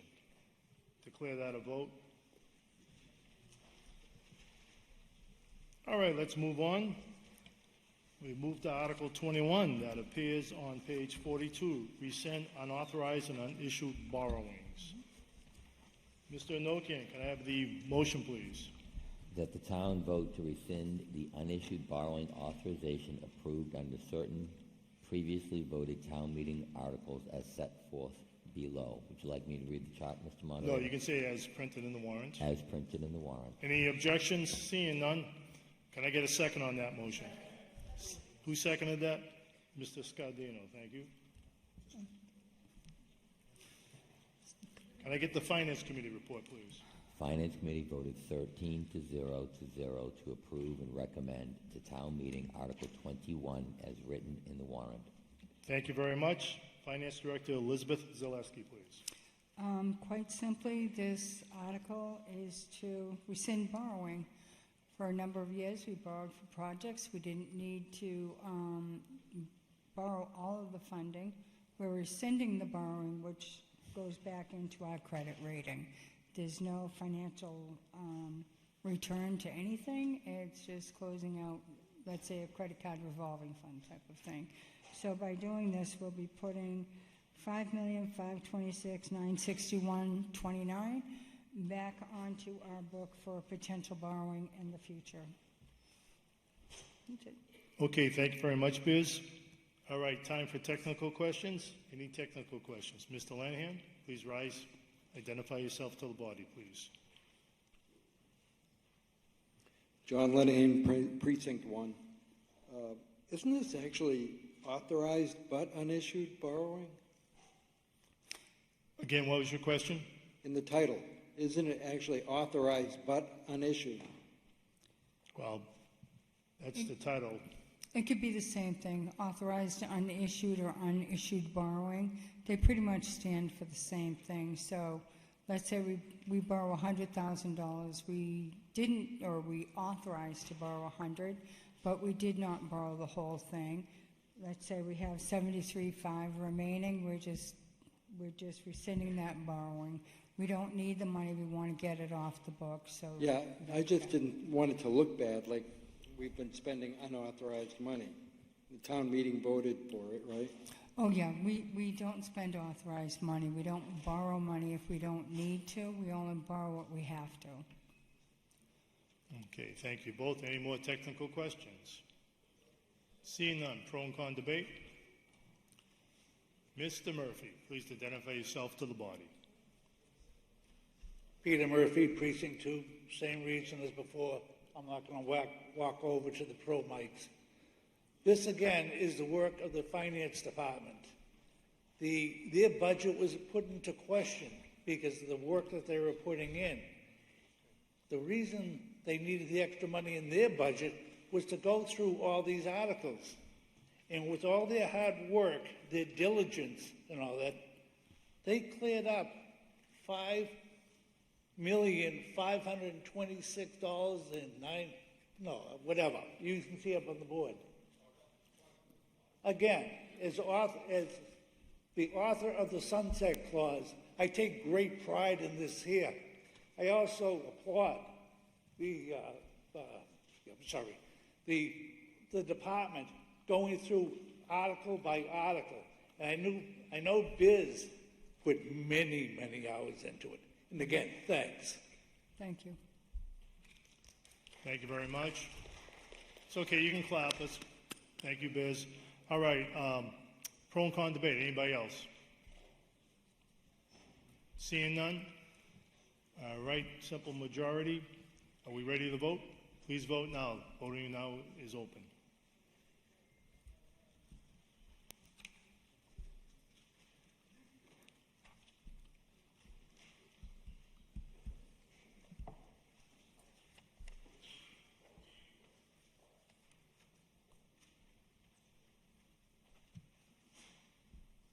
All right, Article 21 passes. 132 yes, 1 no, 1 abstention.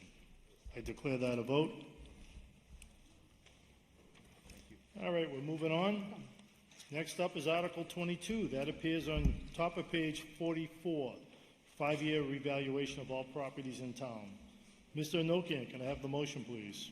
That the town vote to appropriate $200,000 from free cash to fund the expenses associated with the FY 2027 5-year revaluation of all properties in the town as required by the Massachusetts Department of Revenue.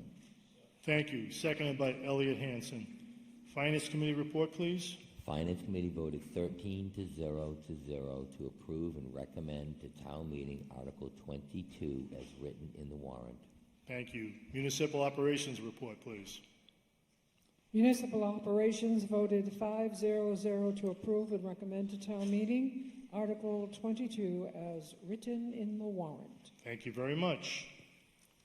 All right. The presentation is by Biz, the Finance Director. Go ahead, Biz. Are there any questions on this article? Okay, we're in the technical question period. Any technical questions? Seeing none, pro and con debate. Seeing none, simple majority. Okay, this is simple majority. Are we ready to vote? Please vote now. Voting is open.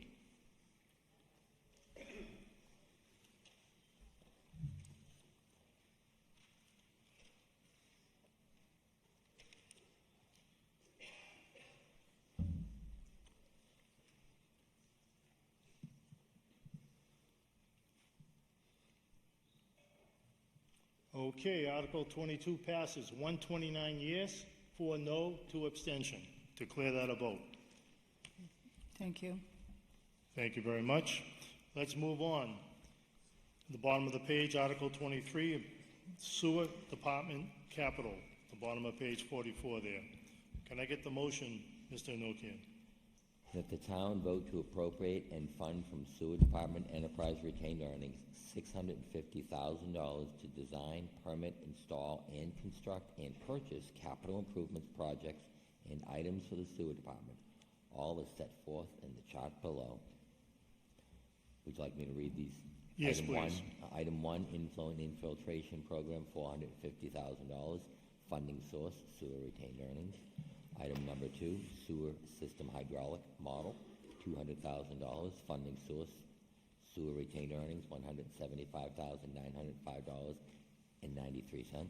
And funding source project 10298, $24,902.07. That's from Article 29, ATM 519 to a capital I&I. Okay, is there a second? Carolyn Campbell seconded. Thank you. Can I get the Finance Committee report, please? Finance Committee voted 16-0 to approve and recommend to town meeting Article 23 as written in the warrant. Thank you. Can I get the Municipal Operations Committee report?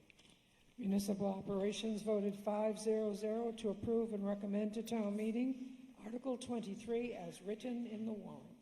Okay, thank you very much. Thank you both. Presentations by Sewer Superintendent Keith Natasia. Did I pronounce that right? I don't know, Keith Nastasia, Sewer Nastasia, sorry. Superintendent. That's okay. Item 1 is for the sewer inflow infiltration program. It's an ongoing program. It's to help reduce groundwater basically getting into the system, which increases the assessment through the MWRA. This is just to keep the rehabilitation of our sewer infrastructure program ongoing. You all set? Yes. Okay, thank you very much. I just want to clarify this. Generally, we do this, we like to, in the past, the town meeting, the body likes to vote these separately. Is that how we want to do this tonight? We'll continue that process, vote them separately. But we can talk about it during the same pro and con technical questions, okay? So at this point, technical question period is now open.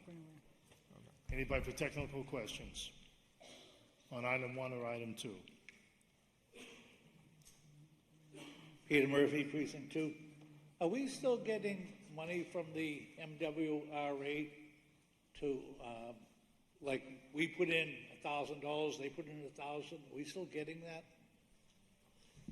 Yes, the MWRA does give us grant money every year, as long as certain phases come out. Like last phase was 100% borrowing. This next phase is 75% grant, 25% loan, 0% loan. Okay, thank you. Yes.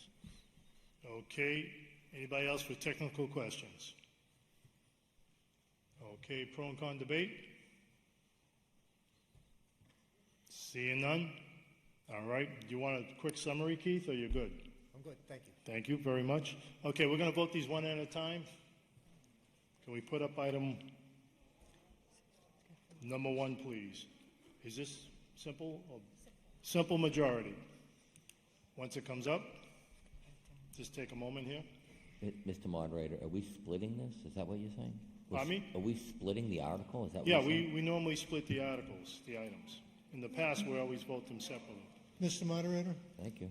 Yes. Before we vote on item 2, we haven't heard anything on that one. We had a presentation on item 1. I'd like to hear item 2 Well, before we vote. all right, do you have any questions on item 2?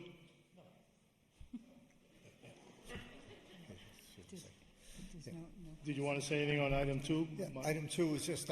My bad. Yep, no problem. Item 2 is the hydraulic model of the entire sewer system. It's required through EPA and MWRA to be done every 5 years, and it's our time to do it again. It basically what it does, it shows where there's been improvements made on the system and where parts of the system need more improvements. That's it. Okay, thank you very much. Okay, body satisfied? Okay, thank you. All right, now, do we want to proceed as voting them separately? No, you want to vote them all at once? Okay, I read in the room, we're going to vote them all at once. Let's just set up give the clerk's office a moment to set this up. Okay, this is simple majority. Simple majority. Please vote now, voting is open.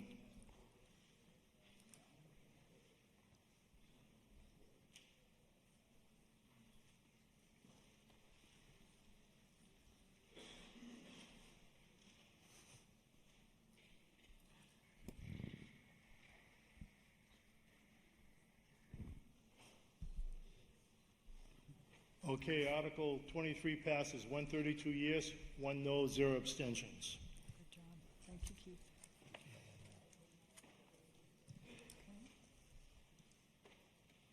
Thank you for that.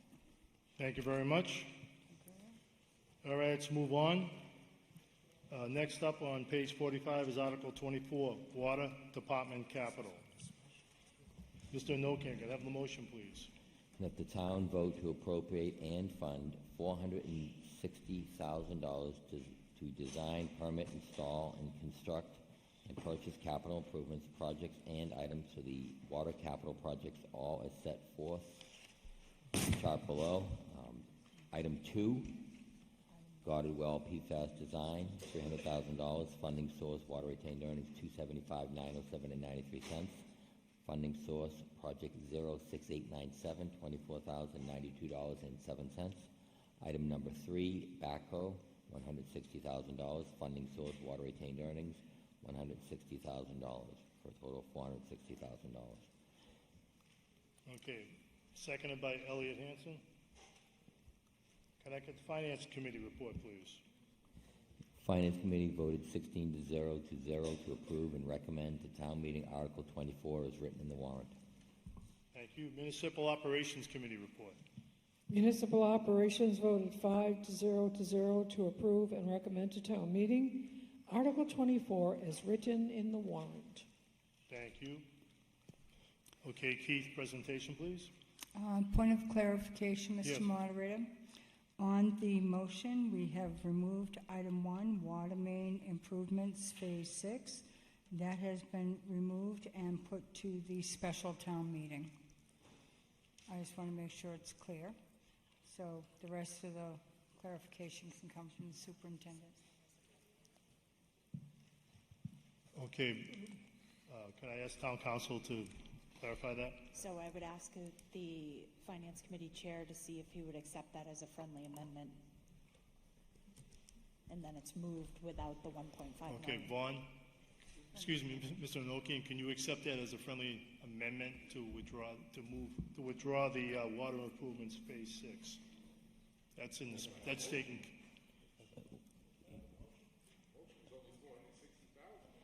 Yeah, I never read item 1, but Okay, I mean, yeah. if you'd like, we can, I mean, I never Did read you item read- 1 because it says table to STM right in it. That's why when I read the proposed Okay, motion, you didn't read that, right? I didn't read it, but Okay, I can okay. accept a friendly amendment for something that didn't occur if you'd like. That's perfect. I just didn't hear you, Vaughn. Okay, everybody good with that? Thank you, Vaughn. Thank you for clarification. You're welcome. All right. Keith? Okay, item 2 is PFAS, the design for the guarded well. We've undergone our design and actually we're in construction phase on 2 other of our wells, and this is the third and last one. It's the design for the fight against PFAS. And then item 3 is backhoe. This is to replace a 1999 backhoe that is aging. It's not reliable, dependable, and actually it's not safe. All set? Yes. All right, thank you. Okay, time for technical questions. Anybody have a technical question? Roberta Habak, please. Hi, Roberta Habrack, Precinct 7. Question. This 1.5 million only does what, about a mile? Is that correct? That's a technical question. Yeah. I'm sorry, wait a minute. What was your question? The $1.5 million, the top item, Yeah, that has been tabled and that Oh, I'm goes into, sorry. I'm sorry. that's in the special town meeting that we'll hear later. Everybody clear on that? Item 1 has been tabled to the special town meeting.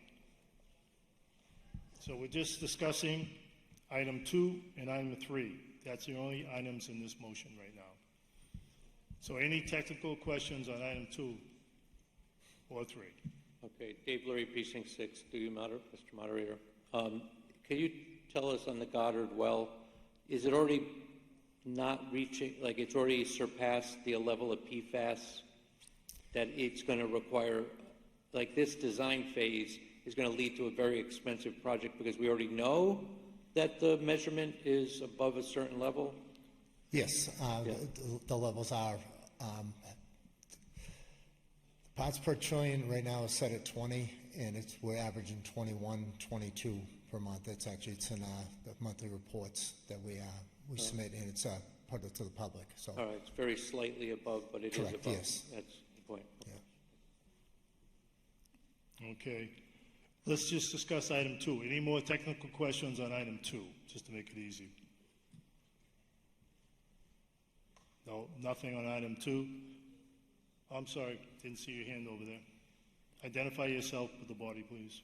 Lisa Lyons, Precinct 2. So when it says, where it says funding source and it says a project, just, it's probably to my own committee, the Finance Committee, if we can just say what the project is in the future, if not now, does somebody know what that project is? On item 2?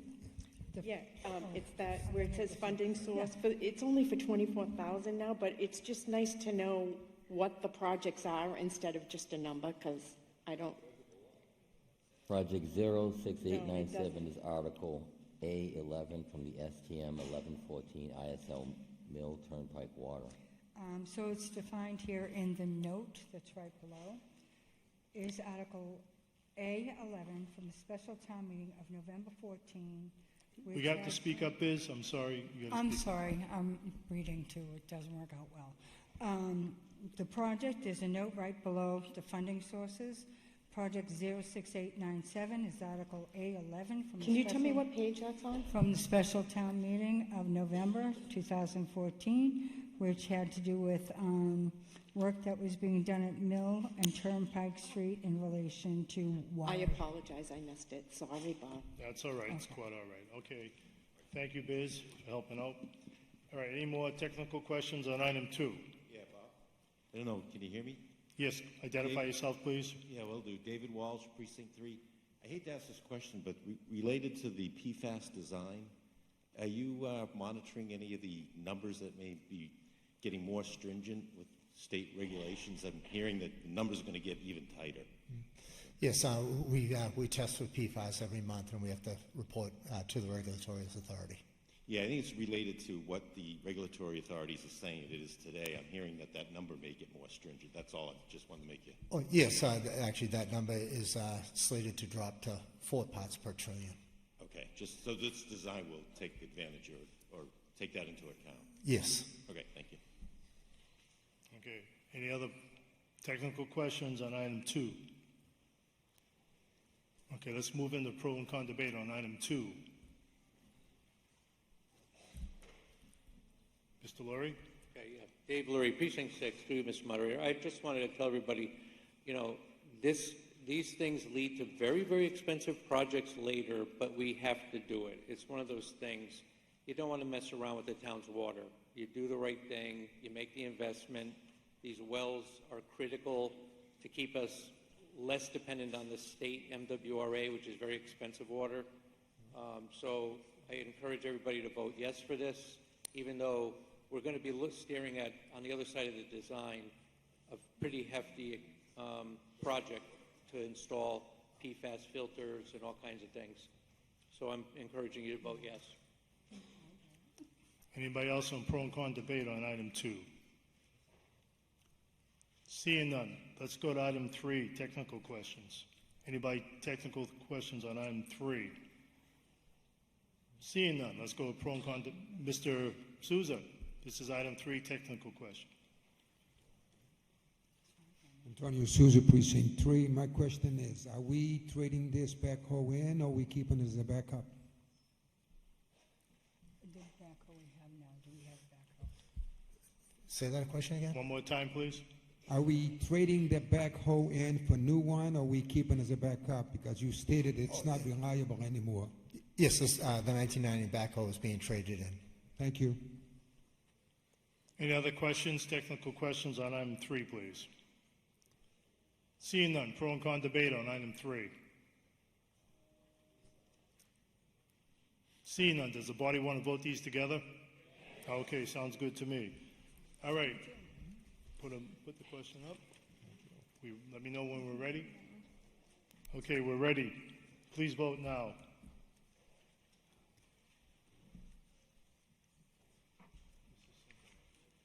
Again, just remind everybody, it's simple majority.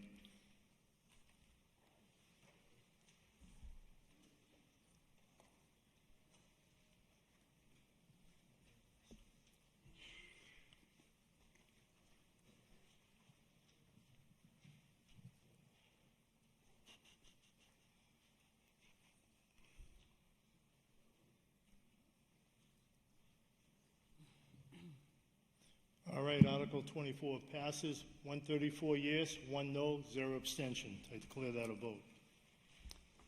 Thank you. Thanks, Keith. All right. We move on to Article 25, Information Technology Capital. That appears on page 46. Everybody there? On page 46, Article 25. Mr. Anokian, can I have the motion, please? Mr. Moderator, Yes. I would like to ask if Select Board Member Deborah Roberts would be interested in reading this? I'm sorry, is she on that? Yes. Ms. Roberts, sorry, Deborah Roberts making the motion. Yes, that the town vote to appropriate $151,000 to fund the expenses associated with purchase and installation of network switches and firewall replacement for the Information Technology Department. Item number 1, network switches, $80,000. Funding source, free cash, $66,189.71. Also funding source project 01751 in the amount of $13,810.29. Then we have item number 2, firewall replacement for $71,000. Funding source, free cash, $61,210.80. Funding source, project 10426 in the amount of $9,789.20. Okay, you gotta read the note? That's okay. Is there a second? Second. Elliot Hanson, seconded. Okay, can I get the Finance Committee report, please? Finance Committee voted 13-0 to 0 to approve and recommend to town meeting Article 25 as written in the warrant. Thank you very much. Can I have the Municipal Operations Committee report? Municipal Operations voted 5-0 to 0 to approve and recommend to town meeting Article 25 as written in the warrant. Thank you very much. Presentation by Trish Thropshire. Could you identify yourself, please? Hi, good evening. Trish Shropshire from IT. I ask you to approve, we need new firewalls and new switches on the town side. We have a firewall at Town Hall and also at the police station with high availability, so it each has a backup, and 11 network switches. Just to let you know, I applied for a grant and I didn't get the grant because I always try to do it that way instead of coming in front of this body. That's it. Okay, thank you. Technical questions on item 1?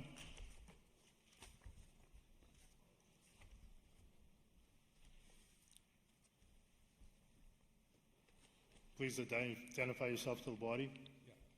Paul Belleville, Precinct 3. There's just a typo on the note. Yeah, you have to speak a little louder. I don't know if the microphone's on. It's on? Okay. There you go. Paul Belleville, Precinct 3. There's just a typo on the note for project 017451, and then in the note it's 01751. So I don't know if that's an issue or not. Thank you. Yeah. Can we get clarification on the funding source? Is that, which project number is it, for the record? The project funding source for the 80,000 switches, item 1, is project 01751 for $13,810.29. That is Article A, 27D, from the annual town meeting of May of 2014 for integrated financial software. Thank you very much. You're welcome. Okay, we're still in the technical question period for item 1. Any other technical questions? Seeing none. Pro and con debate for item 1. Seeing none. Okay, let's talk about item number 2. Okay. I'm sorry. I actually talked about both of them. Okay, I didn't know you were very quick then. That's okay. Item number 2 is our firewalls. We have Sonic Wall Firewalls, I actually did mention it previously. I'm sorry, I thought this was together. But we have a town hall firewall and a police station firewall, and they're both high availability, so there's a box for each one. Okay, thank you very much. Technical questions on item number 2? Seeing none, pro and con debate on item number 2? Seeing none, you want to vote this on the one article? Sounds good to me. Let me know when we're ready, Michael. Okay, we're ready. Please vote now. 1, 2, or 3.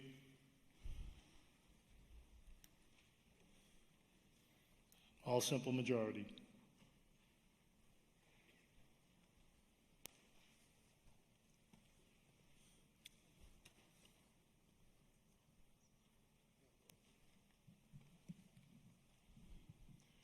Okay, Article 25 passes. 132 yes, 2 no, 0 abstentions. Thank you so much. Thank you. Abstentions. Okay. All right, right at the bottom of the page, Article 26, Public Works and Facilities Capital. The motion is going to be read by Steve Cavey, Select Board Chair. Thank you, Mr. Moderator. I move that the town vote to appropriate and fund to design, permit, install, construct, and purchase capital improvement projects and items associated with the public works and facility capital items as set forth in the chart below. Item 1, unforeseen building facility maintenance, $75,000. Item 2, used bucket truck, DPW, $60,000. Item 3, 15-passenger van, recreation, $60,000. And finally, item 4, record storage, clerk's office, $25,000. Thank you very much. Is there a second? Who's second? Eric? Eric Coleman. Thank you, Eric. Just one moment. All right, can I have the Finance Committee report, please? Finance Committee on item 1 voted 12 to 4 to 0 to approve and recommend to town meeting item 1 of Article 26 as written in the warrant. Item 2, Finance Committee voted 14 to 2 to approve and recommend to town meeting item 2 of Article 26 as written in the warrant. Item 3, Finance Committee voted 15 to 1 to 0 to approve and recommend to town meeting item 3 of Article 26 as written in the warrant. Item 4, Finance Committee voted 15 to 0 to 1 to approve and recommend to town meeting item 4 of Article 26 as written in the warrant.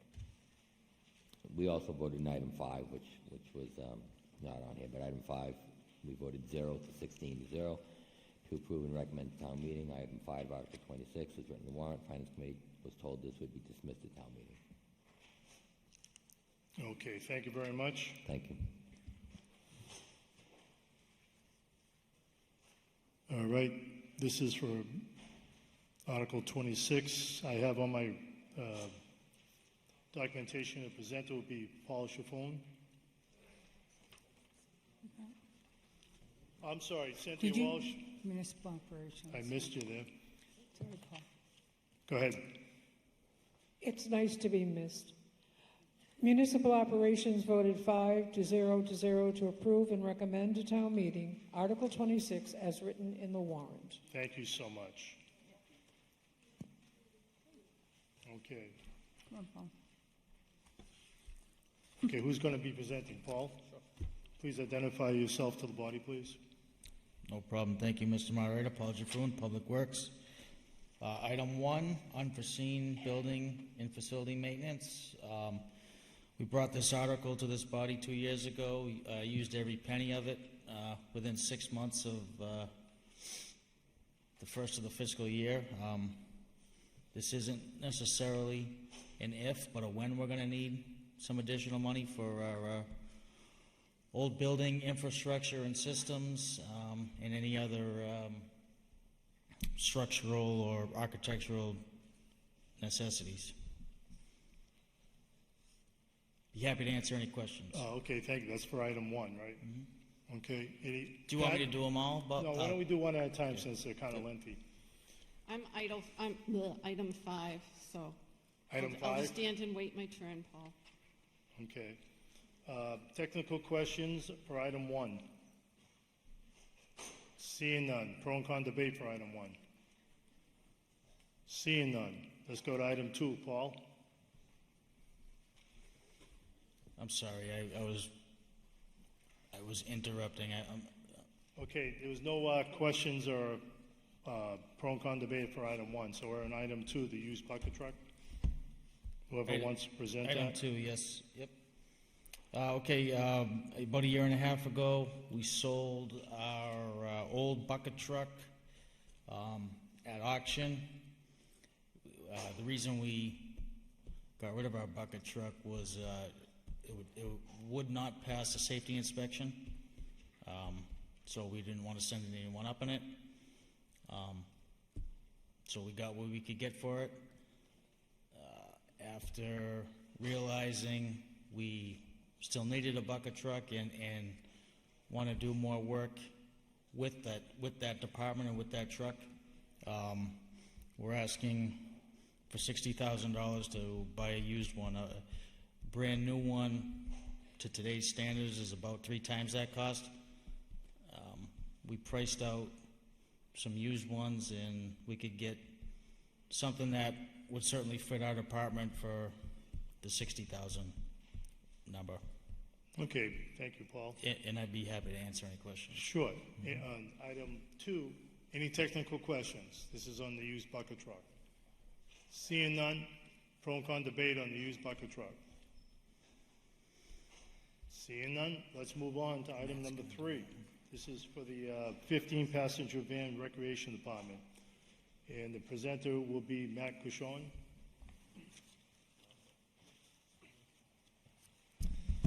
Matt Cushon, Recreation Director.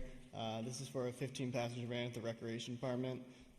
Currently, we use the one town-owned van at the Council on Aging, which we've had many issues with in the last couple of years. The Council on Aging, their program is growing. They've had over close to 7,000 in medical rides alone increase last year, not counting all their programming increase. This would lower the cost for contracting out a bus. Any issues with some maintenance issues we've had with the current town-owned van. We currently borrow the town's facility van, tying up that van from doing other jobs around town whenever we're moving supplies around town or anything else. So this will be used as transporting children on field trips, moving around supplies in town. And this will be a town-owned van, so any town department would also be able to access it. All set? Thank you. Technical questions for item 3, passenger van. Mr. Lanahan?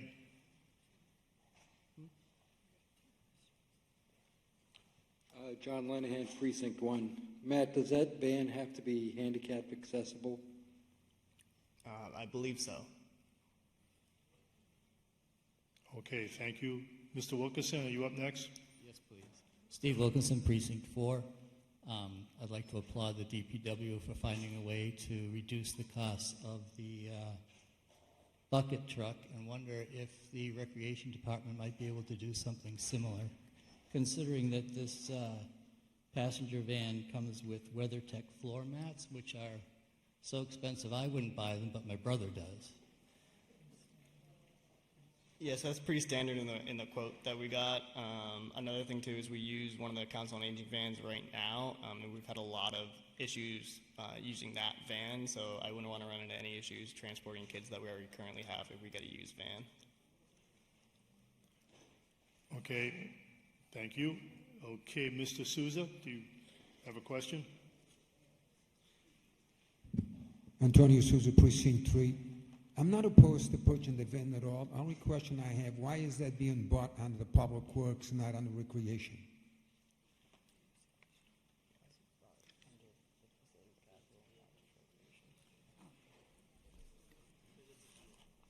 Because all vehicles fall under facilities and through the DPW, and then it gets managed out through the rec department. Yeah, but wouldn't it make more sense with buy it under the Recreation Department versus the Public Works? Why can't they manage their own van? Why do the Public Works have to do that?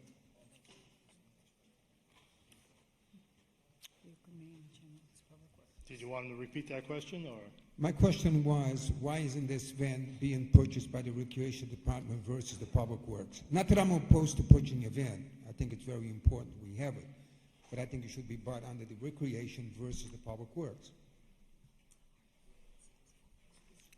So all vehicles are purchased and maintained by the Public Works. That's the reasoning. I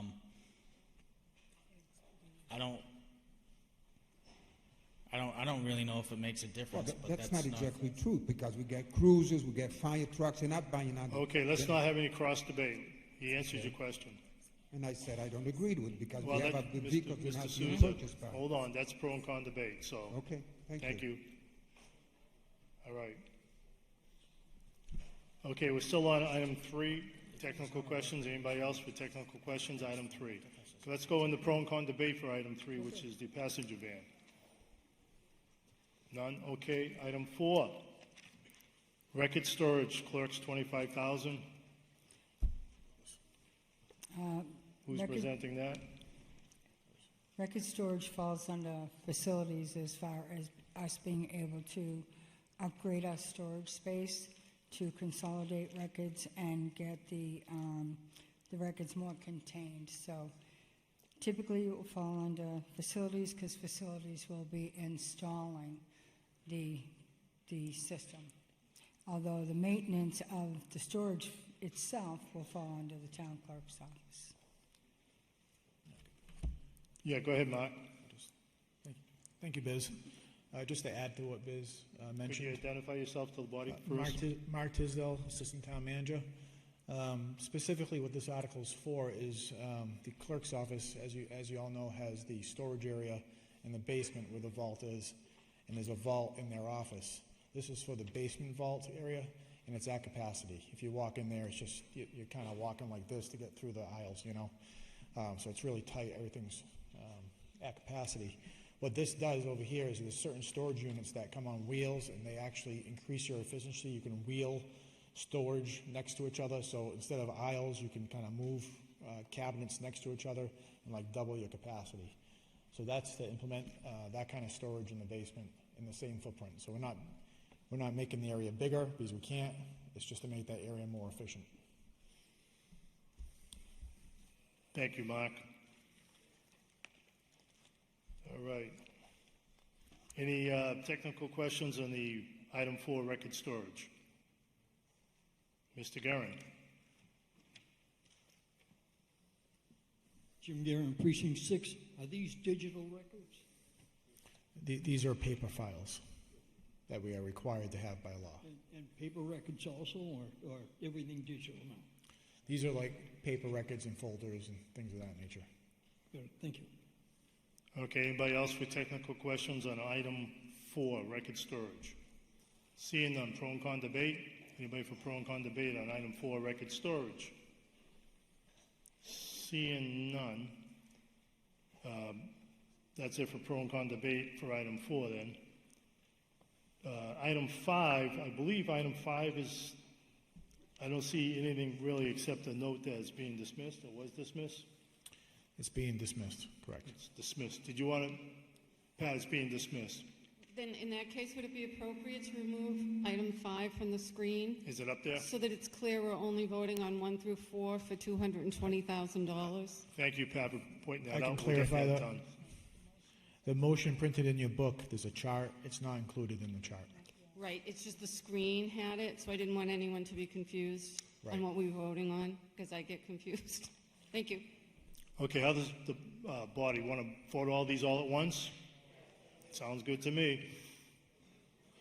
So we're just going to fix that item 5, remove that from the screen.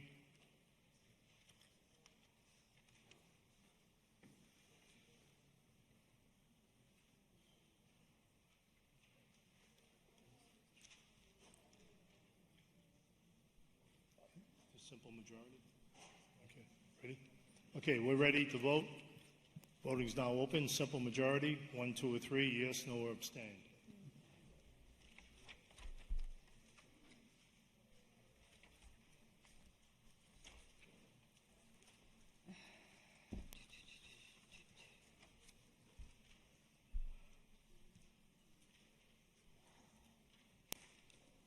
right, motion passes 124 yes, 8 no, 1 abstention. Declare that a vote.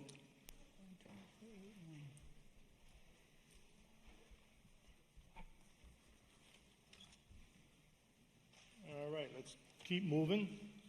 Now we're on Article 27, Police Department Capital. That appears on page 49, Police Department Capital. Give everybody a moment to get there.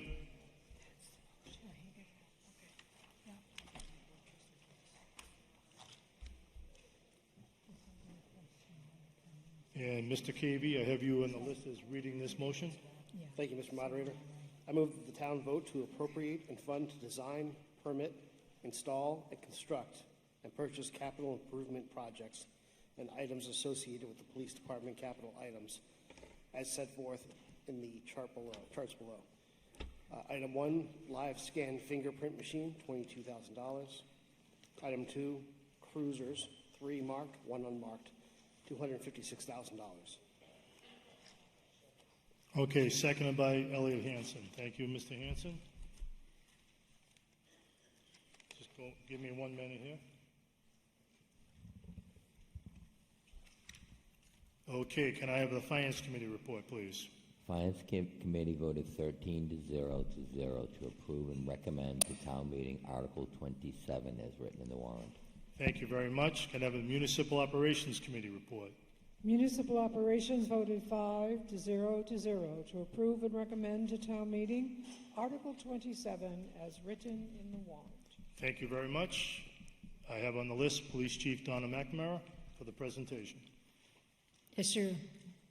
Through you, Mr. Moderator, if you have any questions. The live scan was last replaced in 2015, and it is used almost every single day, whether we are processing firearms license applicants or we take people into custody for fingerprints and palm prints. It's necessary for the updates, and it's 3 cruisers and 1 unmarked. I come before you each year, usually for at least 3 cruisers. And the reason why the unmarked is back up is because 1 year in the recent past, we weren't able to buy one because the cost of the marked cruisers were so expensive. We didn't buy the unmarked, and we spent the money on the marked cruisers, which is a priority for the department. All set? All set. Thank you very much, Chief. All right, let's take one of these one at a time. Item 1, the live scan fingerprint machine. Any technical questions on that? Seeing none. Pro and con debate on item 1. Seeing none, let's take item 2, cruisers. 3 marked, 1 unmarked. Technical questions. Molly, please identify yourself to the body. Molly Cochran, Precinct 2. Just a question whether the police department investigated the possibility of purchasing any cruisers which were electric vehicles. I believe I answered this question for you last year, and I appreciate the question. Right now, the cost of the infrastructure for us is not in the cards to plug them in and supercharge them. That would be a significant undertaking for the department and the town. And can I ask what the cost was that you were looking at for the infrastructure?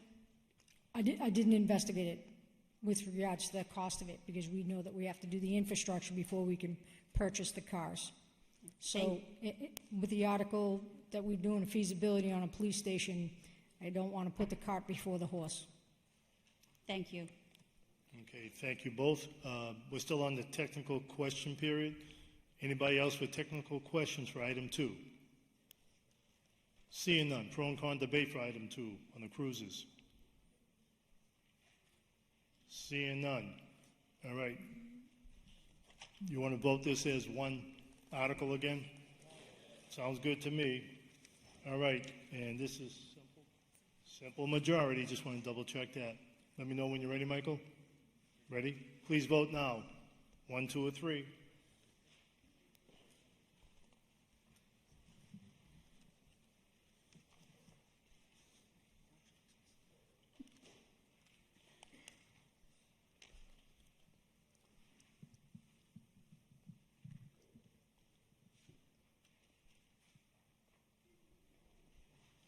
All right, Article 27 passes, 126 yes, 7 no, 1 abstention. I declare that a vote.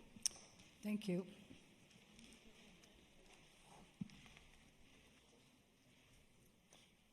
All right, let's move on.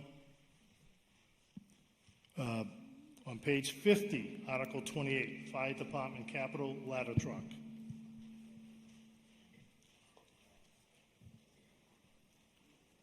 Deborah Roberts, I have you as reading the motion. Thank you, Mr. Moderator. That the town vote to appropriate $2,250,000 to purchase and equip a ladder truck for the fire department, including the payment of costs incidental and related thereto, and to meet the appropriation that the town authorize the treasurer with the approval of the select board to borrow $2,250,000 and to issue bonds or notes therefore pursuant to Chapter 44 of the general laws or any other enabling authority. Thank you. Is there a second? Seconded by Elliot Hanson. Could I have the Finance Committee report, please? Finance Committee voted 13 to 0 to approve and recommend to town meeting Article 28 as written in the warrant. Thank you very much. Municipal Operations Committee, please. Municipal Operations voted 5 to 0 to approve and recommend to town meeting Article 28 is written in the warrant. Thank you both very much. Chief Mike Carroll, please identify yourself, introduce yourself. Chief Mike Carroll. Thank you, Mr. Moderator. Our goal here is to, has been part of our vehicle replacement policy since I believe Chief Larissy did it in 2016. And we've been trying to stay current with that. Some of the issues in the fire service today are the wait times on apparatus. If you look at the article presented, 44 months, which is essentially 3.5 years. So I come to you tonight, we're replacing our 1988 vehicle ladder truck. Stoughton's run with 2 ladders, one primary and one in reserve, since 1974, and I'd just like to essentially sign that contract. I believe in your information packages is a quote from Allegiance, is to sign that, get in line, and have a ladder here within 4 years, which will make our current ladder truck, primary one, 18 years old. So Stoughton's building, it's growing, and I think in the recent history, especially over the past couple months, shows the need. I'll entertain any questions, Mr. Moderator. Thank you, Chief Carroll. All right, time for the technical questions. Any technical questions? Mr. Lurie, I think you got there first. Please identify yourself. David Lurie, Precinct 6. This is a question, I believe, for Town Council, but I'm not sure. So we just set up a new stabilization account, and down the road, we're going to have a choice in 4 years. Are we going to be borrowing or using cash? If there's no other source of cash other than multiple specialized stabilization accounts, can you pull from more than one stabilization account in one article to process the transaction to get the new ladder truck that we're talking about tonight? Yes, so if you pull from the stabilization account that is attributed to this firefighting apparatus, that's a simple majority. Pulling from other accounts would be a 2/3 majority vote. So it just triggers a different quantum. So if you're pulling from general, it's a 2/3. If you have to repurpose an existing special stabilization and pull from it, it would be a 2/3, just like closing out a special stabilization. All right, just to clarify it on the same point then, if we had 2 special ones, like the equipment one just created and an apparatus fire one, those 2 special ones ordinarily getting a majority quantum, they don't get that easy vote when you pull them together. When you pull it from an account that isn't for that specific purpose that you're spending on, it triggers a 2/3. I guess that's why it's confusing, because equipment and ladder trucks are the You had your 2 questions. Yeah. Thank you very much. Next up, Juan Fox, please identify yourself. Juan Fox, Precinct 1.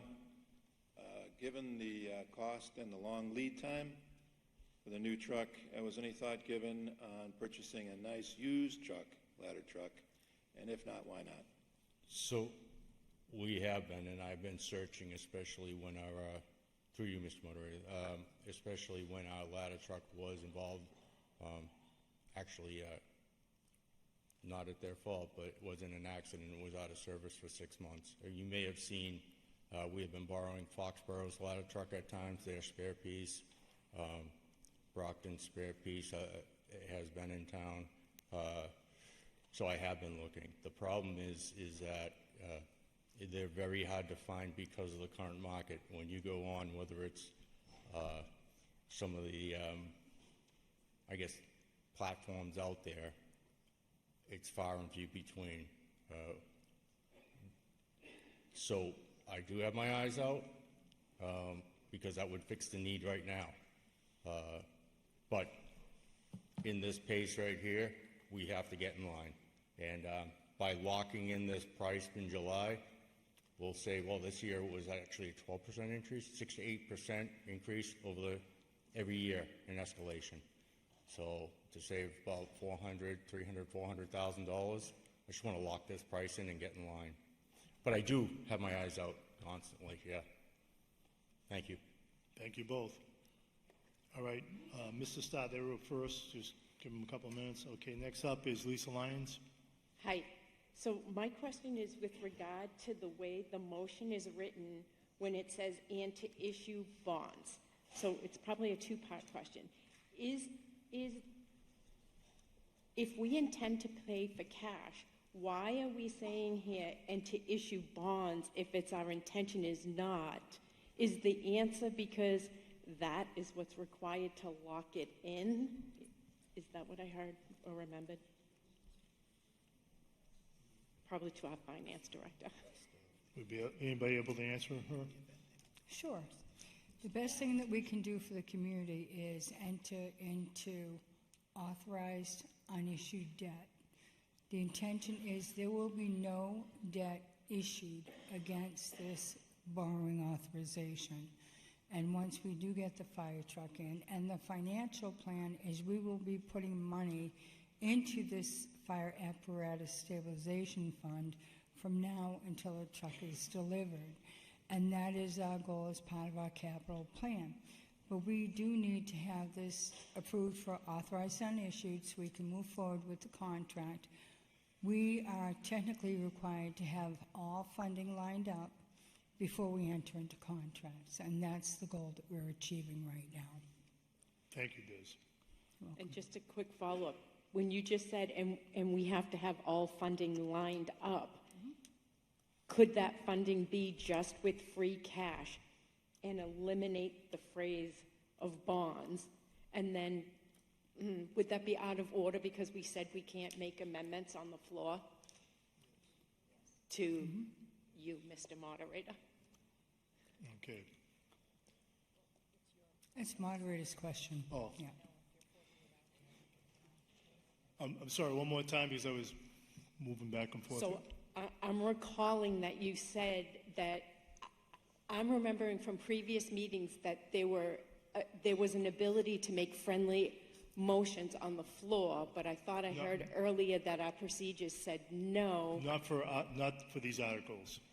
Friendly motions or amendments can be done during the budget debate, but not for these. Procedural motions dictate that 48 hours in advance in writing. Okay. So then to the director, does our funding source have to mention bonds in this motion, or could we just say free cash? No, it has to reference borrowing because we have not allocated out the $2.25 million in free cash.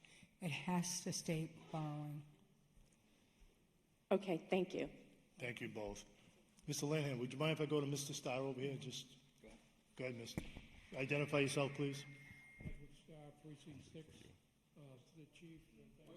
Is that microphone on, Mr. Starr? Is it on? Oh, somebody There you shut go. up. Is this okay now? Yes. Thank you. Precinct 6, Edward Starr. To the chief, thank you. I just wanted the make and model of the fire truck that's needed, or what you want to order. Sure. So our goal is to get a Pierce Ascendant Tower. The need for it is of importance, but the ability of this truck is couples Stoughton very well. And I was just at a fire over in Brockton where they did implement their tower. As a matter of fact, Wheel Circle. When we had to go from offensive to defensive, pull out of the building and get water on the fire, 2,000 gallons a minute is huge against, what our ladder is pushing at less than half of that. And I think it really helped in saving that building. So the capabilities of it, it's a tower. I don't know whether you've seen those, but a platform extends 100 feet. We can, it doesn't utilize as much space when we put the jacks out. We can short jack it, and I know this is terminology, but the capabilities are light years above even what it's replacing, especially what it's replacing, but even the ladder truck we have now. I was thinking it would be advisable to have the similar model or similar company, so the spare parts may work that we have in stock, may be easier to repair the new one. Yeah, no, Pierce is what we're staying with. That's what we have now. So the manufacturer is the same. I agree with you. Thank you. Thank you. Okay, thank you both. Mr. Lanahan? John Lanahan, Precinct 1. This might be for Town Council. Do we need to authorize the expenditure of funds of cash funds that will be saved up? All of this whole article refers to borrowing, and it doesn't authorize the expenditure from stabilization funds or any other cash source. So what this article does is it authorizes the town to borrow that exact amount. So what the finance team and the town manager have indicated that their intentions are to use this as the leverage to execute the contract, and they intend on not executing on the borrowing and rather using money, but this does authorize the borrowing of those funds. I understand it authorizes borrowing. I'm wondering if it authorizes expenditure of cash when the time comes. I mean, to have this all buttoned up and not have to come back for another vote seems like it should be expanded just a bit to...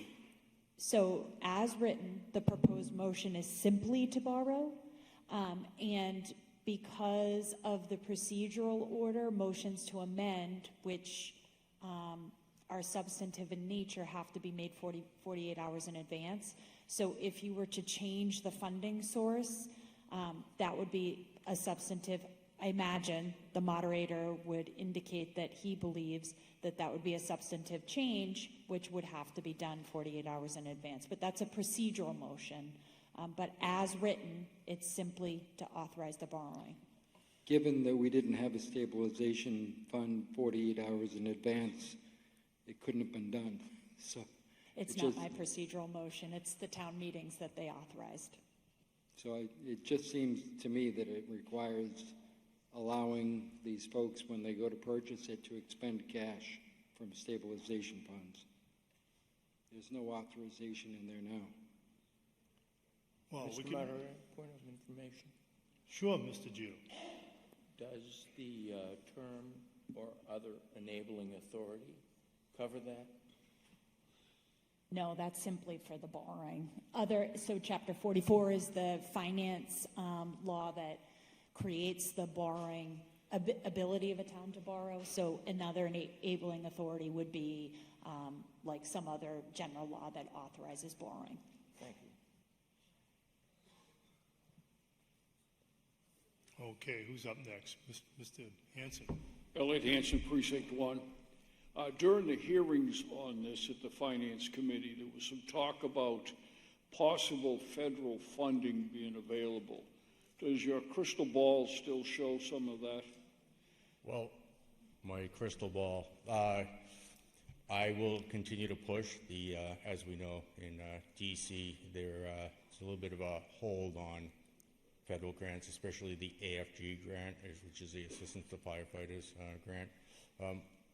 Although I have, and I continue to push conversation with Senator Warren, who actually opened a bipartisan investigation into these private equity firms, and I know that's a little bit out of context, but it has to do with the manufacturing of fire apparatus, the timeline, and the costs. I know that they actually, I just saw a thing where they pushed for that. They opened that up on April 15th. So hopefully, fingers crossed, they're going to do that investigation, maybe curb some of the spending and time waits. But I will continue to, every annual, apply for grants for this ladder truck. I've done it every year since I've been in here. I know 4 years is plenty of time for things to happen. A little bit, yeah. Thank you. Thanks. Okay, thank you both. Please identify yourself. John Taggart, Precinct 1. Could you give me an idea of the mileage that's put on this ladder truck? What's ladder 2 right now? Can you get me that number? So I know our ladder truck is probably, and we go with hours as well, so there's a component to that. I think it's at 60,000, over 60,000 on our primary piece now. NFPA recommends, and I know their recommendations, but they say 15 years as front piece, and then the last 15 years at 30-year truck figure, right? So there's 15 years as front piece. This is getting on around there. By the time this comes in, it'll be 18 years old. It'll be good for a reserve piece. And let me just remind the town of Stoughton that our last ladder truck was bought on a grant. So Stoughton hasn't bought a ladder truck out of pocket since the 1988 piece. It just as a reminder, and that's ladder truck. I'm not talking about the engines. I know certainly you guys have been great in support of the fire department, but just an idea of since the last time we bought it. So we will continue for those grants, and the mileage is getting there, but I think we've been a little bit busier too. Thank you very much. Thanks. Thank you both. Cynthia Walsh? Cynthia Walsh, Precinct 3. I move the previous question. Okay, I didn't hear any pro and con debate, but I'll leave it up to the body. I don't see anybody rising to discuss pro and con. Mr. Murphy? Yep. All right. Well, again, I said we got to hear some pro and con debate. There was just technical questions. But you have, go ahead, Mr. Murphy. Peter Murphy, Precinct 2. I am a pro for this. I'm not going to walk over there. With that being said, as previously mentioned, the previous fire truck, the front line is old. The day that arrived was the day of town meeting, the day we killed bin Laden. So it shows you, if you remember that, that's how old the truck is. But getting back to this piece of equipment, which is important, a couple of things is the trucks since then up till now have been updated in many different ways. And I actually had the honor and the privilege of seeing a brand new fire truck that came to where my cottage is up in New Hampshire. And what happened was the ladder truck that went up 90 feet up in the air. Actually, I got to ride up in that ladder truck. When you get to go up 90 feet, the thing was very stable, and there was a very slight wind in the air, but the truck was stable. But all the bells and whistles that control it, the firemen, that's tools for them that they need. So again, getting back to this ladder truck, the town itself, as you see, I'm not sure how many people have been paying attention to the planning board meetings. We have more and more buildings coming in, 3 stories high. We need a ladder truck that's dependable for that. So, I mean, it's a give and take. If you look at the project that's down on Page Street, the big building down there, it's a warehouse. Again, they're going to need lots of equipment down there if a fire breaks out. So with that, I strongly urge you to support this. Thank you. Okay, thank you very much. Any other pro and con debate? Seeing none, I think we can set up for the vote. This is a 2/3 majority since it's a borrowing. We ready, Michael? Okay, please vote now. 1, 2, or 3.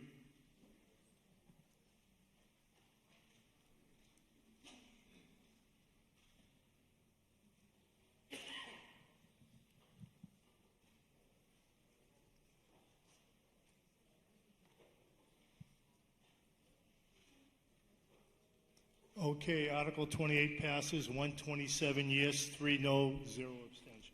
Declare that a vote. Thank you. Thank you. We really appreciate the support. Thank you. Thank you all. All right, let's move on. Now we're at Article 29 on page 51. Please turn to page 51, Article 29, Cedar Hill Capital. And for the motion, can I have Select Board Member Joseph McCrisky to read the motion, please? Thank you, Mr. Moderator. That the town vote to appropriate and fund from the Cedar Hill retained earnings $183,000 to design, permit, install, and construct and purchase capital improvement projects and items for the Cedar Hill Golf Course as all set forth in the chart below. Item 1, a bunker rake, $32,000. Item 2, a fairway mower, $70,000. Item 3, a multi-purpose vehicle, $56,000. And item 4, unforeseen building maintenance, $25,000. Thank you. Is there a second? Who seconded it? Carolyn Campbell. Thank you, Carolyn. Just give me one moment.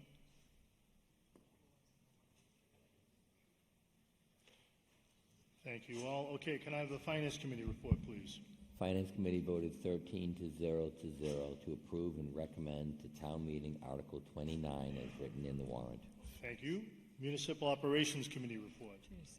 Municipal Operations voted 4 to 0 to 1 to approve and recommend to town meeting Article 29 as written in the warrant. I abstained as I am a member of the Cedar Hill Golf Course Operations Committee for the last 47 years. Thank you, Cynthia. All right, for the presentation, can we have the Golf Course Director, Victor Baruzzo, please? Baruzza, yes. Victor Baruzza, Cedar Hill Golf Course Superintendent. Are we keeping this together as one, or are we doing this individually, sir? We can discuss them one at a time. I believe the body wants to vote it all at one. So Very good. let's go one at a time. All right, the very first item is a bunker rake. This is used for soil preparation, site preparation for any of the construction projects we're working on. Obviously, it's used as a bunker rake as well. It would have daily use and then some, any special projects that we're working. I can answer any questions. Okay, right now, technical questions on the bunker rake. Any technical questions? Steve Wilkinson, are you there for item 1? Yeah, I'm just wondering if these... Is the microphone on? I can barely hear you. Test. Okay, I hear you now. Thank you. Steve Wilkinson, Precinct 4. I'm wondering whether this expense is covered by the funds that are generated by the operation of the golf course. Yes, everything's planned on coming out of, all 4 items are coming out of retained earnings. Thank you. You're welcome. Thank you. Any other technical questions on this? Seeing none. Pro and con debate on this item. Item 1, pro and con, seeing none. Let's move on to item 2, fairway mower.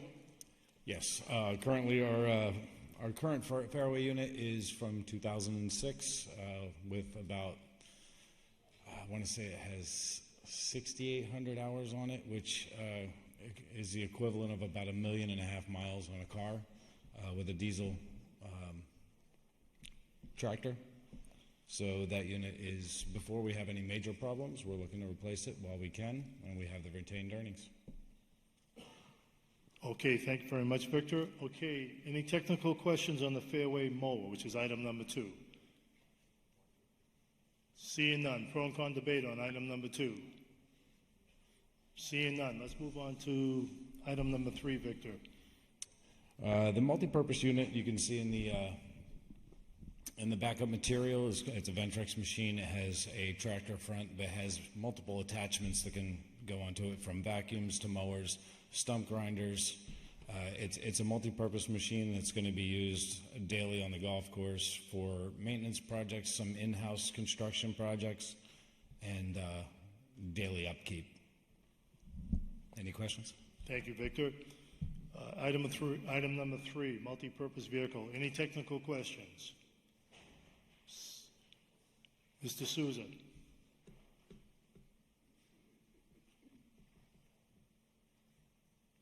Antonio Souza, Precinct 3. What's a multi-purpose vehicle? Is that a truck, a van? I mentioned, as it's in our backup material, you can see it's a tractor, and it has multiple attachments. Thank you. It's a very small tractor. Okay, thank you both. Shouldn't call it a tractor. But Any other technical questions on item 3? Seeing none, pro and con debate on item 3. Seeing none, let's move on to item 4, Victor.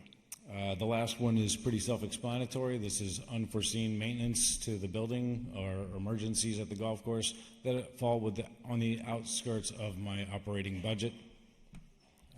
Any questions? Thank you, Victor. Technical questions on item 4. Seeing none, pro and con debate, item 4. Seeing none. Okay, we're going to vote this as one motion, one article. All right, let me know if we're ready, Michael. Is this simple? Simple majority? Okay, please vote now. 1, 2, or 3.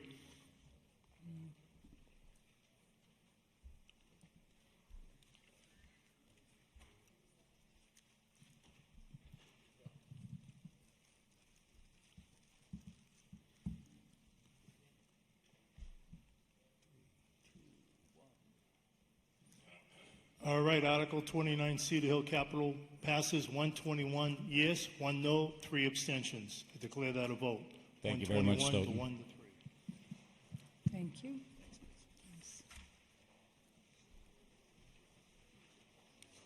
All right, moving on. Please turn to page 52. Article 30, School Department Capital. I have Mr. Gito for the motion. That the town vote to appropriate and fund from free cash $719,726 to purchase capital items for the school department as noted in the chart below. Item 1, firewall replacement, $168,338.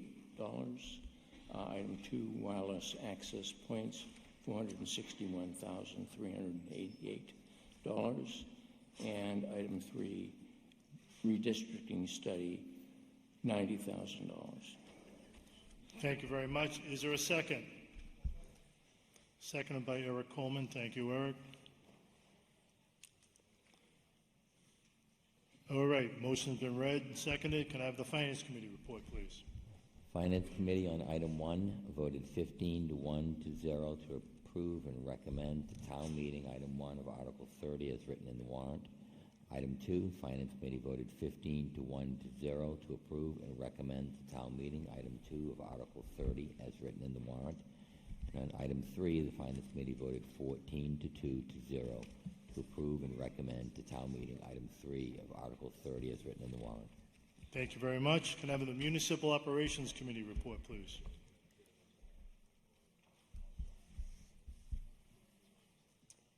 Municipal Operations voted 5 to 0 to approve and recommend to town meeting Article 30 as written in the warrant. Thank you very much.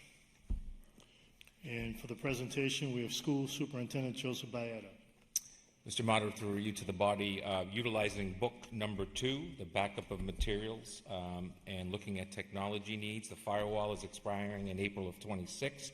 We have an estimated full replacement of $168,338, and the proposal is broken down as it pertains to what we're utilizing, including the $9,370 in labor from a third-party source.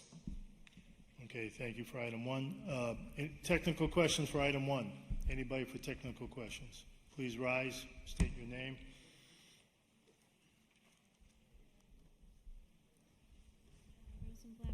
It's not working. Just has to probably be turned on. Just hit it. Just hit the, no, it's on. There you go.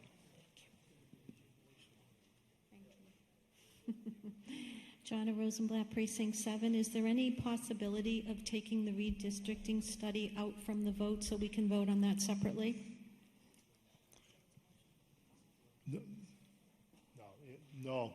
Because you have to do it 48 hours in advance, right? 1 second.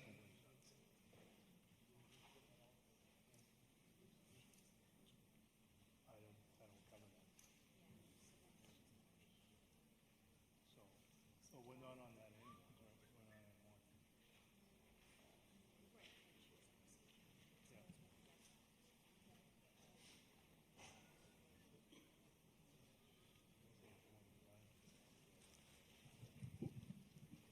Well, speaking of the town council, we can, if it's a motion to divide, when we get there, we can separate that article out if you want. Yes, please.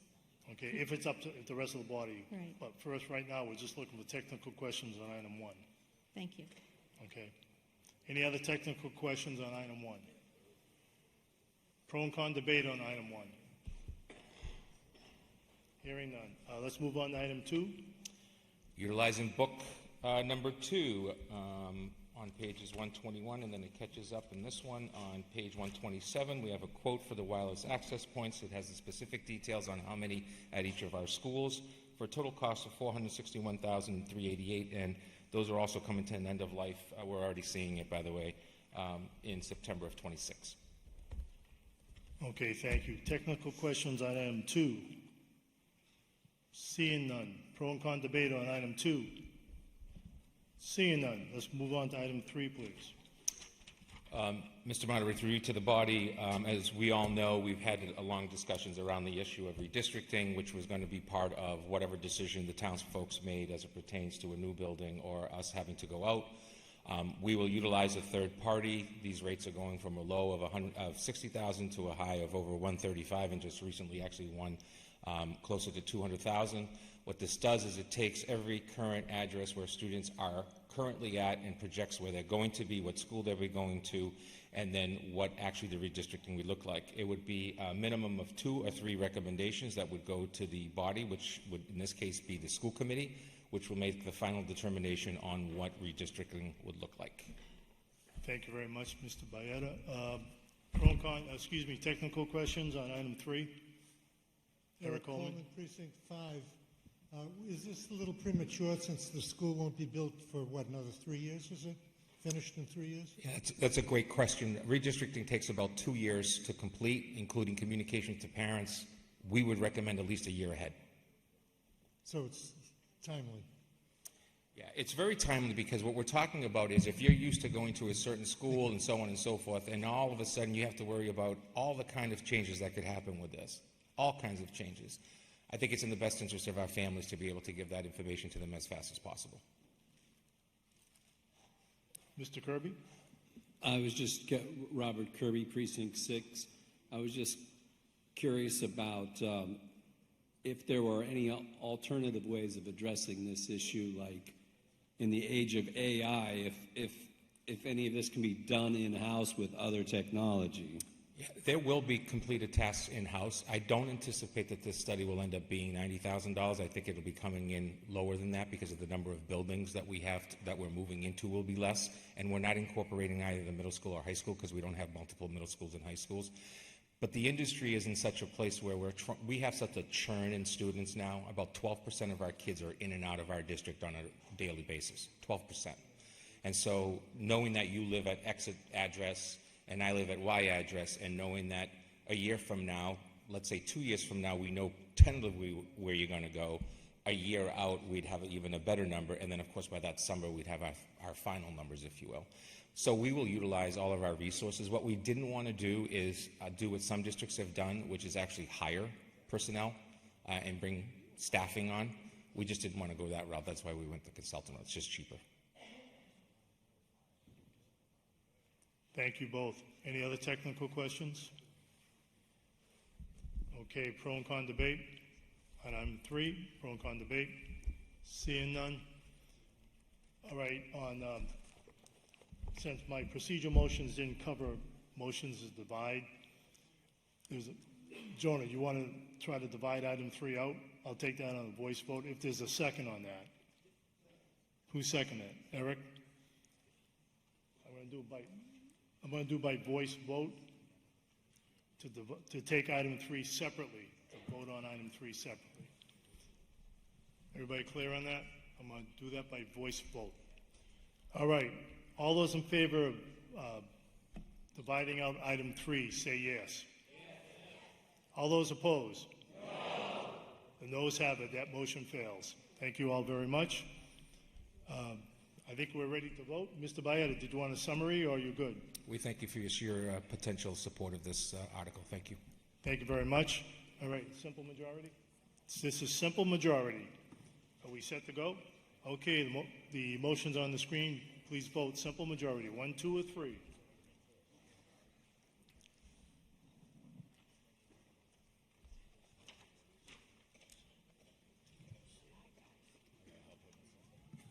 Yeah, sure. Okay, Article 30 passes. 119 yes, 11 no, 1 abstention. Declare that a vote.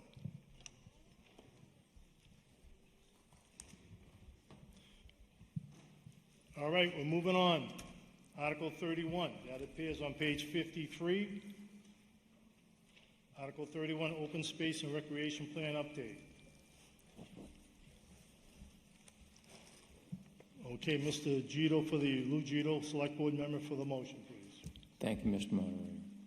That the town vote to appropriate $35,000 from free cash to contract for professional services to update the town open space and recreation plan and to authorize the Open Space Committee together with the town manager and or select board as may be appropriate to apply for and accept any grants available, therefore, to reduce the cost, therefore, effective fiscal year 2025. Thank you very much. Is there a second? Second by Carolyn Campbell. Thank you. Okay, Finance Committee report, please, Mr. Nokian.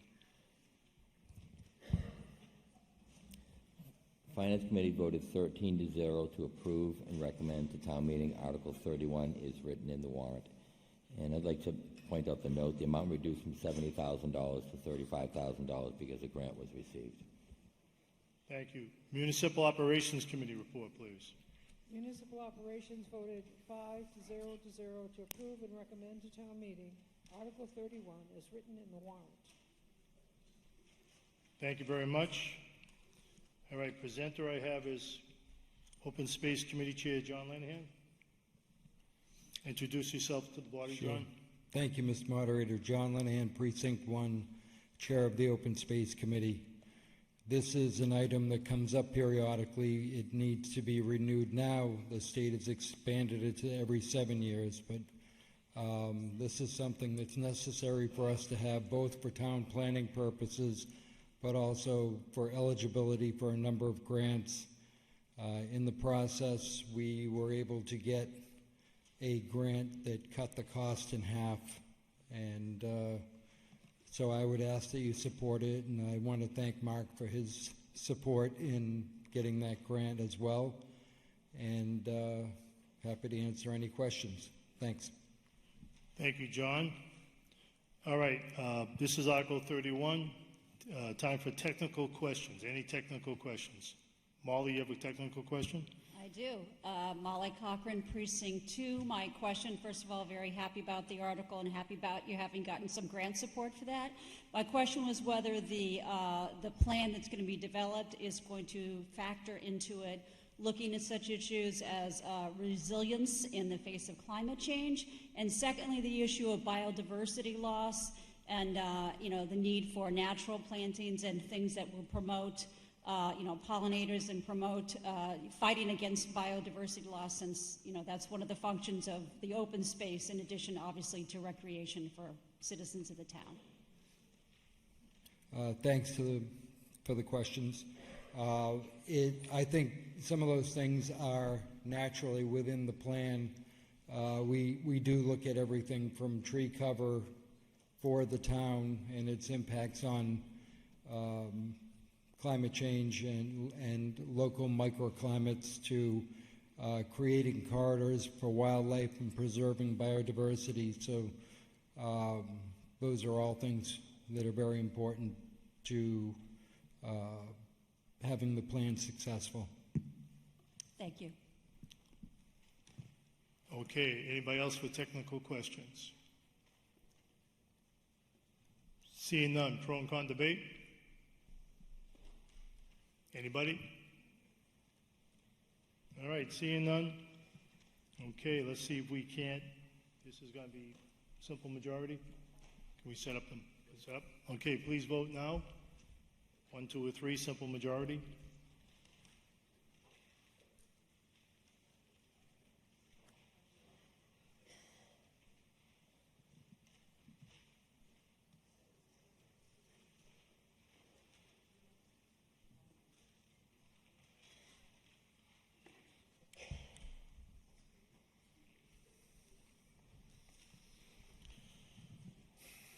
All right, Article 31 passes, 120 yes, 7 no, 1 abstention. I declare that a vote.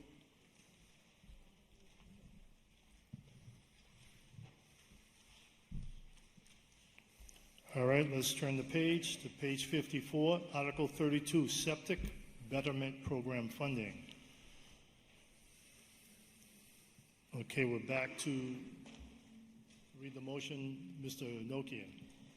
That the town vote to appropriate $400,000 for the purpose of financing the following residential property water pollution facility projects: repair, replacement, and/or upgrade of residential septic systems pursuant to agreements with Board of Health and residential property owners, including without limitation all costs thereof as defined in MGL Chapter 29C, Section 1, with this sum shall to be raised by borrowing from the Massachusetts Clean Water Trust or otherwise, and to further authorize the Select Board and/or such other town agencies or officials as may be appropriate to take such other actions, execute such agreements, and execute such other documents as may be required to accomplish the foregoing or act in any way relative thereto, effective fiscal year 2025. Thank you. Is there a second? Seconded by Carolyn Campbell. Thank you. Can I have the Finance Committee report, please? The Finance Committee voted 13-0 to 0 to approve and recommend to town meeting Article 32 as written in the warrant. Thank you. Can I have Intergovernmental Relations? I'll read that report. Voted 7-0-0 to approve and recommend to town meeting Article 32 as written in the warrant. Can I have the Municipal Operations Committee report, please? Municipal Operations voted 5-0 to approve and recommend to town meeting Article 32 as written in the warrant. Thank you very much. Mr. Tisdale? Thank you, Mr. Moderator. Mark Tisdale, Assistant Town Manager. As you know, this is mostly a housekeeping article that occurs every 3 or 4 years as funding is needed. As it says in the motion, essentially if your septic system fails and you need to upgrade your septic system to a new septic system, or if there's municipal sewer near your property, you can tie in. And then if you obviously need money to assist you in that connection or in that upgrade of your septic system, this program allows you to do that with a low interest loan of 5%. The Old Colony Planning Council helps the town manage this program. And then we also collect revenue from this program. So we're just the middle person. We're not losing out on the money. We collect the money back in loan repayments. And if you remember in a previous discussion, part of the revenue is Title V receipts. That would be a reflection of this article, the money that we actually get in revenue that's being paid back through the loan program. Okay, thank you very much, Mark. Okay, time for technical questions. Any technical questions? Mr. Eric Coleman? Eric Coleman, Precinct 5. I think you kind of answered the question. $400,000, it says is the cost, but really it's zero, isn't it? Correct. Over time, that gets repaid back to the town. Thank you. Anybody else with technical questions? Seeing none, let's go to pro and con debate. Anybody from pro and con debate? Seeing none. You need a summary, Mark? No. Good, thank you very much. And this is a 2/3 vote. We ready to go? Okay, please vote now. 1, 2, or 3. 2/3 vote needed.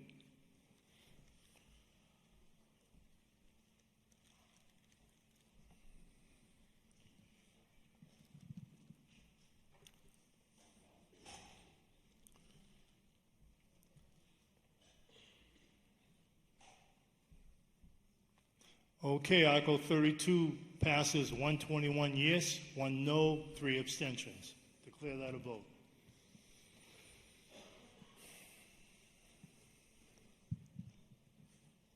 All right, we're moving on. Please turn to page 55. Article 33, Town Hall traffic, parking, pocket park, and landscape improvements. I have Select Board Chair Steve Cavey for the motion. Thank you, Mr. Moderator.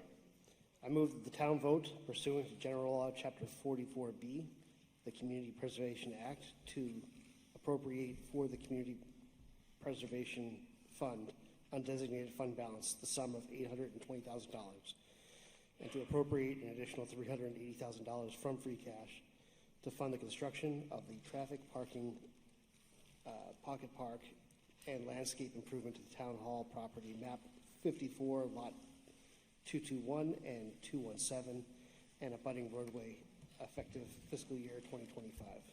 Thank you. Is there a second? Second by Joe Scardino.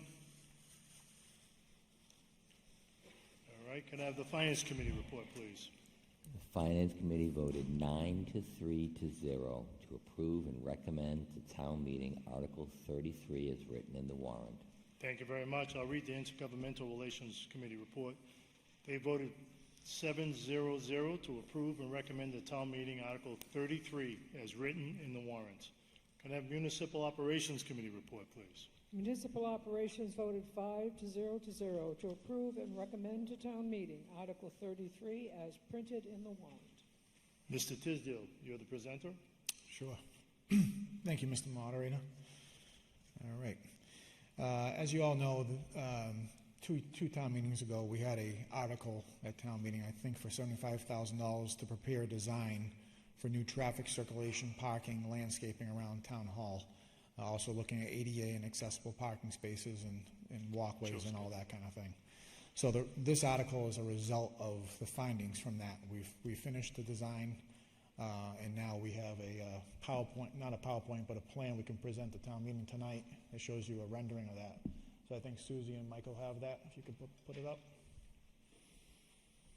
Just give him a moment. He'll bring it up.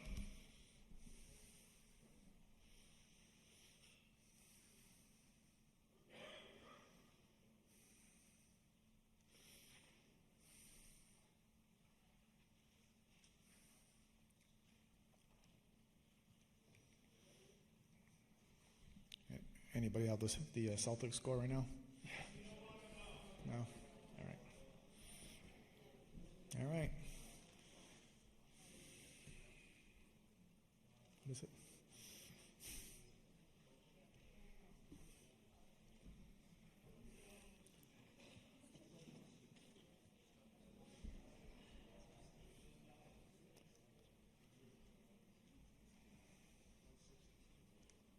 Mr. Moderator, while we're waiting, can I ask a question about this relevant to the Not quite yet, because we're waiting. He's got Mr. Tisdale. We don't have the presentation. You might have to do your own presentation. Yeah. Yeah. Just give him 1 more minute, and then then you can present.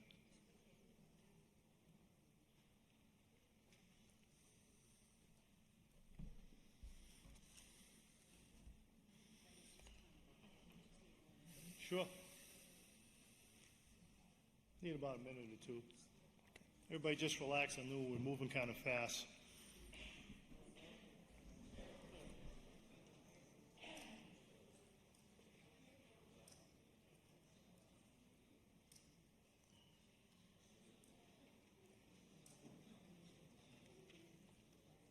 careful.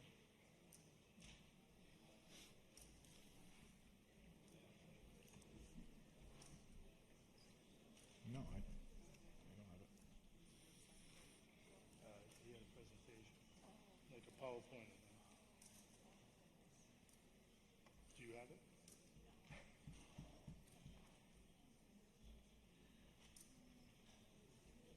Call Brian up, see if he has it.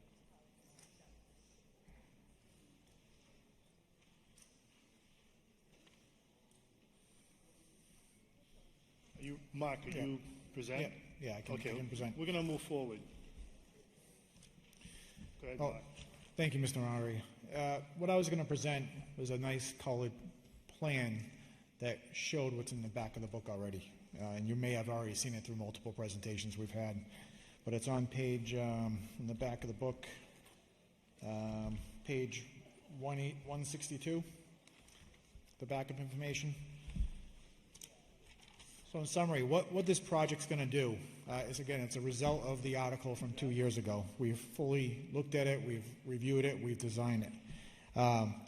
If you look at Town Hall has two parcels, right? The parcel that the building's on and the parcel in the back where the employee parking lot is. Excuse me, Mark, he has it ready, if that's okay with you? Oh, yeah, go ahead. Yeah. Okay, you're good with that? Okay. Yep. There it is. All right. So I'll explain what's in front of you up at the board. The top left corner is a perspective from the corner of Porter and Pearl, looking at the corner of Town Hall. You can see there's a park plaza. There's some a granite walkway going through. There is a message board to the right proposed. To the left is the Boy Scout project, as they refer to the Town of Stoughton Memorial sign that you can barely see because it's kind of covered up with bushes right now. But we're going to make that a focal point. It's still roughly in the same area, but a little forward. That area will be all stamped concrete, colored, slightly different than the sidewalk near it. There will be an accessible walkway all the way through to the corner of Town Hall. And I'll get into more detail with that soon. The image to the top right is looking from the Pearl Street side to the entrance of Town Hall. That's where the bell is currently. We are accentuating the bell. We're covering the bell, having a new facade to the bell, and creating a sitting area in that area. That's like a pocket park, a small pocket park in that area. There'll be landscaping surrounding the seating. The image to the bottom left is a 2D view looking down, plan view of the Town Hall project. It shows all the parking spaces we're creating, all the accessible routes, all the sidewalks, all the landscaping. You can see the trees and things like that. The image to the bottom right actually shows your perspective from Porter Street, looking at Town Hall, roughly just like near where the post office would be, roughly where the crosswalk is, looking at Town Hall. And the key point of this image is it shows currently there's two exits, right? There's one on the upper part and there's one on the lower part, both going out of Town Hall, correct? If you had a new site today, you would never design two exits right next to each other. You would have one, correct? But because the way the site was, somebody just said, okay, we have one exit, there's a retaining wall, and they put another exit down below. Why, I don't know. We're consolidating them down to one exit. By doing that, we're able to create more parking spaces along Porter Street. If you can envision that, we're taking one exit away, so we have that much room to add more parking spaces. That grade will drop down on that side, just like it drops down on the other side of Town Hall. Like on the other side of Town Hall, when you drive behind Town Hall, that grade drops down. It's not too steep or anything. Cars make it down just fine. That's how this grade will be. Again, just to recap what we're doing, we're improving traffic circulation around Town Hall. We're actually adding 9 public parking spaces around Town Hall. Doesn't sound like a lot, but when you actually have 16 total, it's a huge improvement. We're adding 9 parking spaces, and all the parking spaces we're adding are actually going to be compliant parking spaces. They meet our zoning code. Currently, our parking does not meet zoning. For example, if you look at the parking around the front of Town Hall, around the bend, those parking spaces around, there's no way, there's like 5 or 6 parking spaces there. There's no way you can get 5 or 6 cars there at once. There's usually 2 parking spaces that you just can't get into because they're right on the bend and they're not striped right. The accessible parking spaces in the front of Town Hall, they are not ADA compliant. There's no accessible route from there. You actually have to go into the drive aisle, walk to the ramp, and then get to Town Hall. Now we'll have a sidewalk on the whole Pearl Street and Porter Street side to get into Town Hall. There's no sidewalk there right now, if you can believe it, right? So all that will be ADA compliant. There'll be a new sidewalk coming down from the north up Pearl Street all the way into the parking lot where the Town Hall is. You can see it on the bottom left image. To the lower left is a sidewalk, and there'll be a crosswalk allowing pedestrians to get to the front of Town Hall very easily, as opposed to now they have to walk through the drive aisle and up into the middle of where cars travel to get to Town Hall, or through the grass or near the bell or things like that. There's no accessible route currently. As you can see throughout the image there, we're enhancing landscaping thoroughly throughout Town Hall. Nothing too crazy, but we want it manageable, but we want it to look good. The back parking lot, we're actually adding a compliant parking space in the back. You can see it in the corner of the image. And there will be an accessible walkway from that parking space into the back door, which currently we do not have. We have, I believe, a handicap spot in the middle of the parking lot, roughly. It's not accessible, it's not compliant. Lighting will be actually all these areas with sitting areas, the plaza in the front left corner, as we're referring to it, will have all the underlighting. It'll be all wired, all the conduits will be in for underlighting so that it'll be a safe area, it won't be dark. We also are going to be looking at new lighting around the building of Town Hall. Any dark areas will upgrade with either wall packs or freestanding lights. And I think, generally speaking, that's kind of the crux of the project. Improving ADA around Town Hall, increasing the number of parking spaces around Town Hall. All parking spaces will be compliant. There'll be sitting areas around Town Hall, all new landscaping, and a focal point on the corner, as we call the plaza, with stamped concrete, some sitting areas, and a message board on one side and the Boy Scout project on the other side as two focal points. As you can see, I personally think that front top left corner is a very beautiful picture. I wish, I certainly didn't come up with the design of it, just pretty much the thought of it. The landscape architects came up with the design of it, but allows everybody to get right to Town Hall very easily through an accessible walkway. We've had public surveys out there. We've had over 120 people do a public survey. Over 80% of people are in favor of this project. And most of you probably have done the survey because we handed it out at the last two town meetings. We've had it on social media, whatnot. So there's over 80% approval of actually doing this project. From a funding standpoint, you heard it right in the beginning. The key part of this is the funding. We're not borrowing $1.2 million. We're actually getting $820 from CPC, which they've already approved unanimously. We applied for a Shared Streets grant for $250,000, and we should hear back either this week or next week from it. But we have good sources saying that we're going to have a great shot at getting that grant for $250,000. The remaining, if I'm doing my math right, $180,000 would be free cash. And if we don't get the grant, the worst case scenario is $380,000 out of free cash to do all the parking, a brand new parking lot, new striping, new landscaping, new sitting areas, new lighting, all of that around Town Hall, as you can see in these images. Be happy to answer any questions. Thank you, Mark. Okay, time for technical questions. Anybody for technical questions? Mr. John Rock, please identify yourself to the body. Hi. John Rock, Precinct 3. I just came down here to get a little exercise. I think the town hall is a beautiful building, and I think I'm generally in favor of this, making it the centerpiece of the center of town. It looks like a pretty good plan. My question to you, through you, Mr. Moderator, to Mr. Tisdale,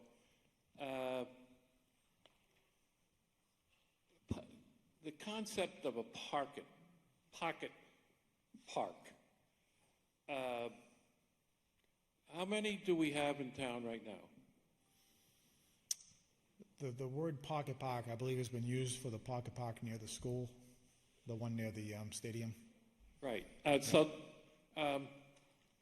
My question is, do you know if anybody uses that space? I don't know if anybody uses the space. Okay. But I wouldn't want to compare this, John, if I could interject, if you don't mind me interjecting. This is a different type of pocket park, right? Very small.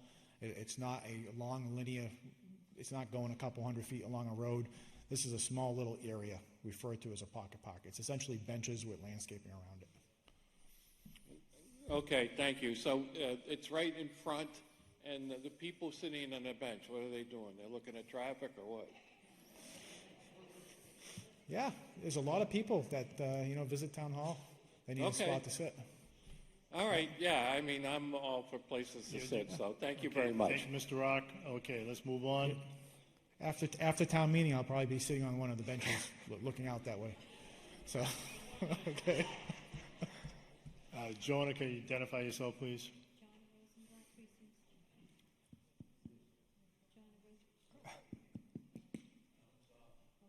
You might have to, is it on? It's on.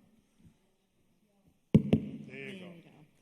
Johnny Rosenblatt, Precinct 7. I was wondering how this proposed project would be impacted by the urban renewal plan. Like if that succeeds, what would this be null and void, or would this be, I'm curious what the impact would be. The town hall is not part of one of the properties in the urban renewal plan. It's a town-owned piece of land. The urban renewal plan takes into account other pieces of property around the downtown area. But it wouldn't impact this at all? No. Okay, thank you. Thank you both. Mr. Elliot Hanson, please.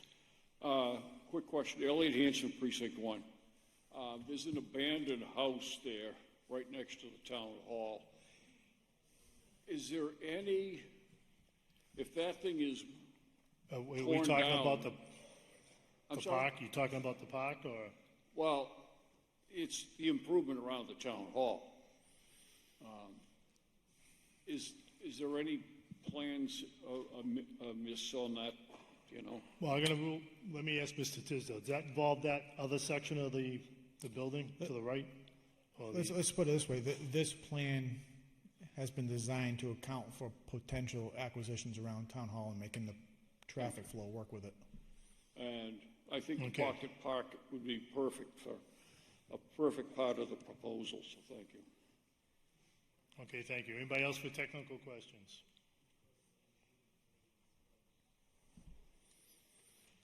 Paul, please state your name, identify yourself. Paul Bellevaux, Precinct 3. Mark, could you explain to the audience here that about the lighting, the wires at certain points are going to be put underground, so they aren't going to be exposed any longer? Also, the review process after this is approved here. Obviously, it'll go to the planning board for selection of option 1 or option 2. So people will have an opportunity to give more feedback onto how the final is going to go through. Is that correct? Correct. So this project, to answer your first question regarding the lighting, there will be underground conduits that are installed in accordance with the code, the electrical code.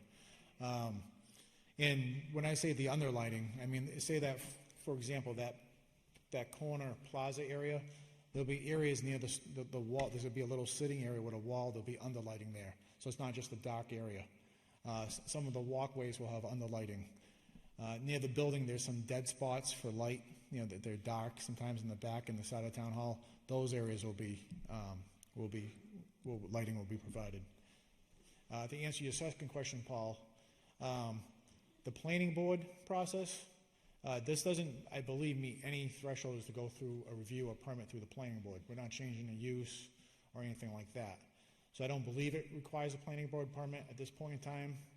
But if it does require a planning board permit, yes, there would be another layer of review through the planning board. But like I said, I don't believe it requires planning board approval. It has gone to the selectmen to be endorsed, and they have voted on concept 2. Can I clarify? You can ask one more question. Just to clarify, what I wanted to point out was that the overhead light wires right now from the corner are going to be put underground and brought up to that pole over by at least that was what was presented to me previously, that a lot of that wiring is going to be underground. We're going to eliminate that pole on the corner of whatever streets there, Porter and Washington, I guess. Yeah, at this point in time, that pole that you see in the picture right now is not going to be removed. That actually got hit, and it just got recently replaced. So what we had, if you remember on the left side, we actually had the memorial bell that was kind of being blocked by a certain viewpoint from that. Now we've kept the bell where it's supposed to be because we heard loud and clear from your survey and from a couple of selectmen that do not touch the location of the bell, keep it generally in the same spot. So now that you can actually see the sign, we don't believe the light, unless you looked at it exactly from this angle, impacts any views from anything on that corner. Right, so there's no overhead lighting going across the street. It's going to be underground all the way to the pole on the back exit. It's all on the ground. Right, okay. Yeah. I just wanted to clarify that. Okay, thank you both. Okay, please identify yourself. Sylvia Whiting, Precinct 6. I wondered, are you using solar lighting for this area, and is there any electrical outlet outside there in case you have an event there and you need some electrical? We're mostly using electrical lighting with conduits. In the back parking lot, we're exploring solar lights. They actually have some lights back there right now that need to be upgraded, so we're thinking of just matching all the lights to be solar lights in the back employee parking lot. Thank you. John, please identify yourself, please. Yeah, John Taggart, Precinct 1. Is that house, that abandoned house that was on fire, was that purchased by the town? No, it was not. It's not. Are they going to refurbish that house, or is it going to be torn down, do you know? You'd have to ask the property owner. Yeah, well, this article does nothing to do with the house. I see. Okay. Thank you. All right, next up, Peter Murphy. Peter Murphy, Precinct 2. Mark, you have two options here, A and B. Who will decide, or when will that be decided, which way to go? The plan, Peter, that's a good question. The plan is, we've been to the selectmen already, we've done a public survey, we've had public forums, things of that nature. Once we take input from town meeting, if there is any additional comments, we're going to take that input, finalize the plans, go back in front of the select board for a final codification of the vote, and then go to town and get the final project complete. When you say go to town, are you referring to an additional town meeting or just a general meeting on this project? We're going to go to the select board meeting to Right. get approval for the final design. Okay, thank you. Yep. Thank you very much. Please identify yourself. Joanne O'Reilly, Precinct 2.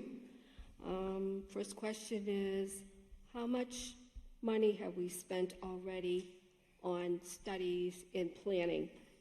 Has that ever been established? Yep. So the 2 town meetings ago, we had an article for $75,000 for design. Okay, so is that included in this whole price? Yeah. Yes. So we've okay, already done. We're like 90% there with the design. The reason why we're not 100 is we wanted to take final input from this body, from any other public surveys that we may do, and then implement that into the final design and go back to the selectmen for one final vote, and then go to town bidding the project. And that is officially within the full price that we're seeing? Yes. Okay, that's my Correct. first question. And just a second question. I just thought we were going to be doing this after 2026 because of the 2026 celebrations. Is that going to be after 2026? That's my next question. That's a wonderful question, because I've thought about the exact question a ton of times. So the last thing I would want is people marching That's by what town hall, and we that's got what I- piles of dirt everywhere during our 300th. this might be my last town meeting if that happened. So, what the plan would be to go out for bid and get a schedule. If they can't get it done before that date, then we just hold off until after the 300th is done and pick up after that. Okay, thank you for your time. Yeah. Okay, thank you both. Cynthia Walsh? Cynthia Walsh, Precinct 3. I move the previous question. There's no pro-con debate. So, that's okay, Cynthia. I see you mouthing something, but I can't hear you. Is there any other technical questions? Bob Cohn? You talk about the lighting in the back parking Please lot. identify yourself. My name is Bob Cohn, Precinct 5. The town hall is very dark and dreary. The back parking lot is even worse. Those are old fixtures. If you're going to build this beautiful thing, you better make sure it's lit so when people go by, they'll say, what a beautiful place. Is there a question in that, Bob? Yeah, are we going to put lighting and make sure this place is well lit? It isn't lit now. And if we're going to spend this money to make it look good, this is very important, and it stops vandalism too. Yes, Bob, we're definitely going to implement lighting in the back. It's a very scary area at points How of about the time. front areas too? It's the front of the town hall is dark. There's going to be lighting everywhere. Very well lit. Very well lit. Thank you. I'll take you for your word. Okay, thank you both. Rich Terry? Oh, Mr. Starr? Mr. Starr, go ahead. You have a question? Precinct 6, can you hear me okay? So what kind of trees are we going to have over there? Are the trees going to attract birds, and the birds going to do stuff on top of the cars? Well, we've got a lot of input about the landscaping. We're going to form a little subcommittee for the landscaping and get into the details of the exact type of trees, bushes, and flowers that we're going to plant. We're going to keep them low enough so that the birds won't nest on top. Yeah. Our town planner is a landscape architect, and we've got a nice town hall committee ready to go with planting. We've got a couple of you who've been very anxious to get involved with the landscape committee, as we can call it. Short trees, right? Short trees, yes, yes. Thank you, Mr. Starr. Mr. Terry? Richard Terry. Up, you lost your chance.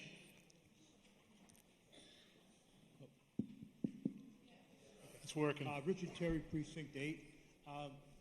Through you, Mr. Moderator, to the presenter. Have you done a study as to how much traffic is going into the town hall versus all the other businesses in town?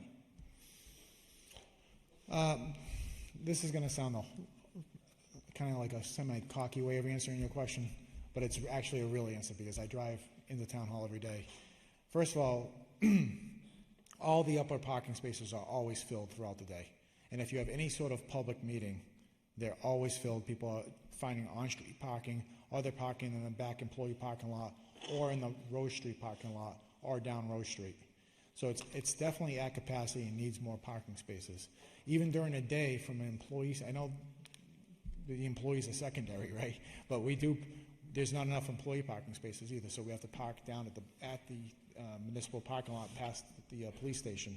When I park there's also a lot of people doing business in town hall, engineers, surveyors that I see every day walking from that parking lot up to town hall because there's not enough parking spaces around town hall to do business. So even the public are parking down Rose Street, or on the on-street parking spaces on Porter and Pearl. Okay, so my follow-up question is, so we could assume, based on what you just told us, that this is the busiest place in town? Yeah, it's pretty Thank busy, yeah. Okay, thank you both. Mr. Lanhan? Is it pro-con now? Not yet, no. The hour's getting late here. It's 10:30. Anybody else with technical questions? Nope, let's go pro-con. Mr. Lanhan. John Linehan, Precinct 1, and a member of the Community Preservation Committee.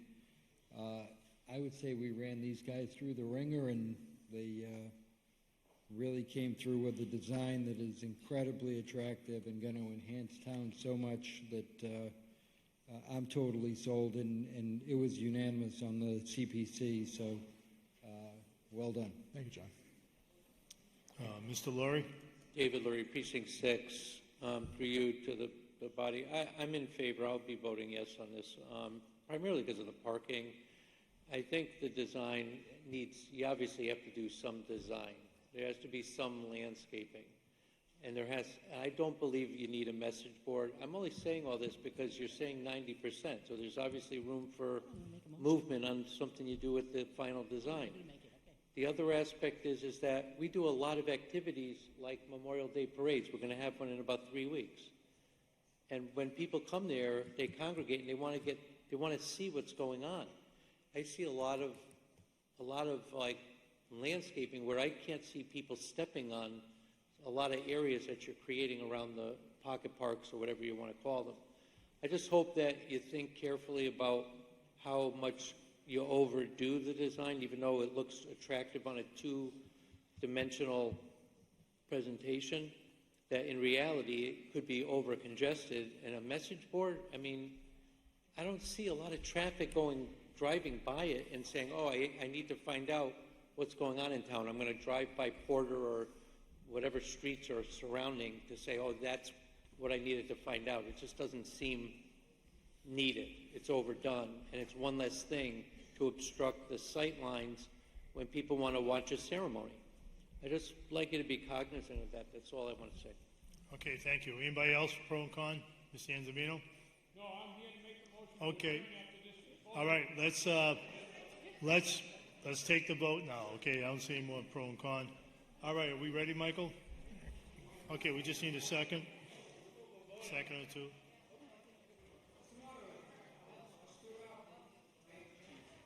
I'm sorry, we're going to take the vote now.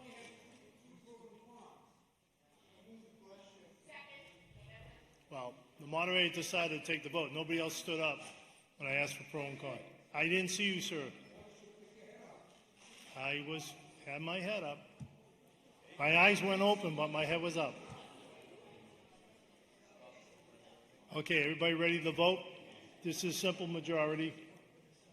Vote now. No? Hang on, everybody. What's the matter? Yeah. Stand by.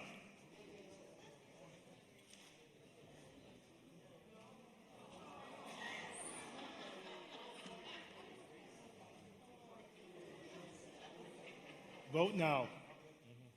Can we vote now? No? Yes, vote now. 1, 2, or 3. Please vote now.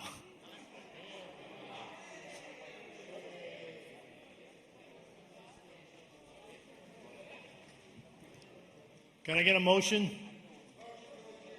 Mr. Moderator, I would move that we adjourn this evening and return on Wednesday, the 14th at 7 p.m. Okay, just before we take that, let me just get this.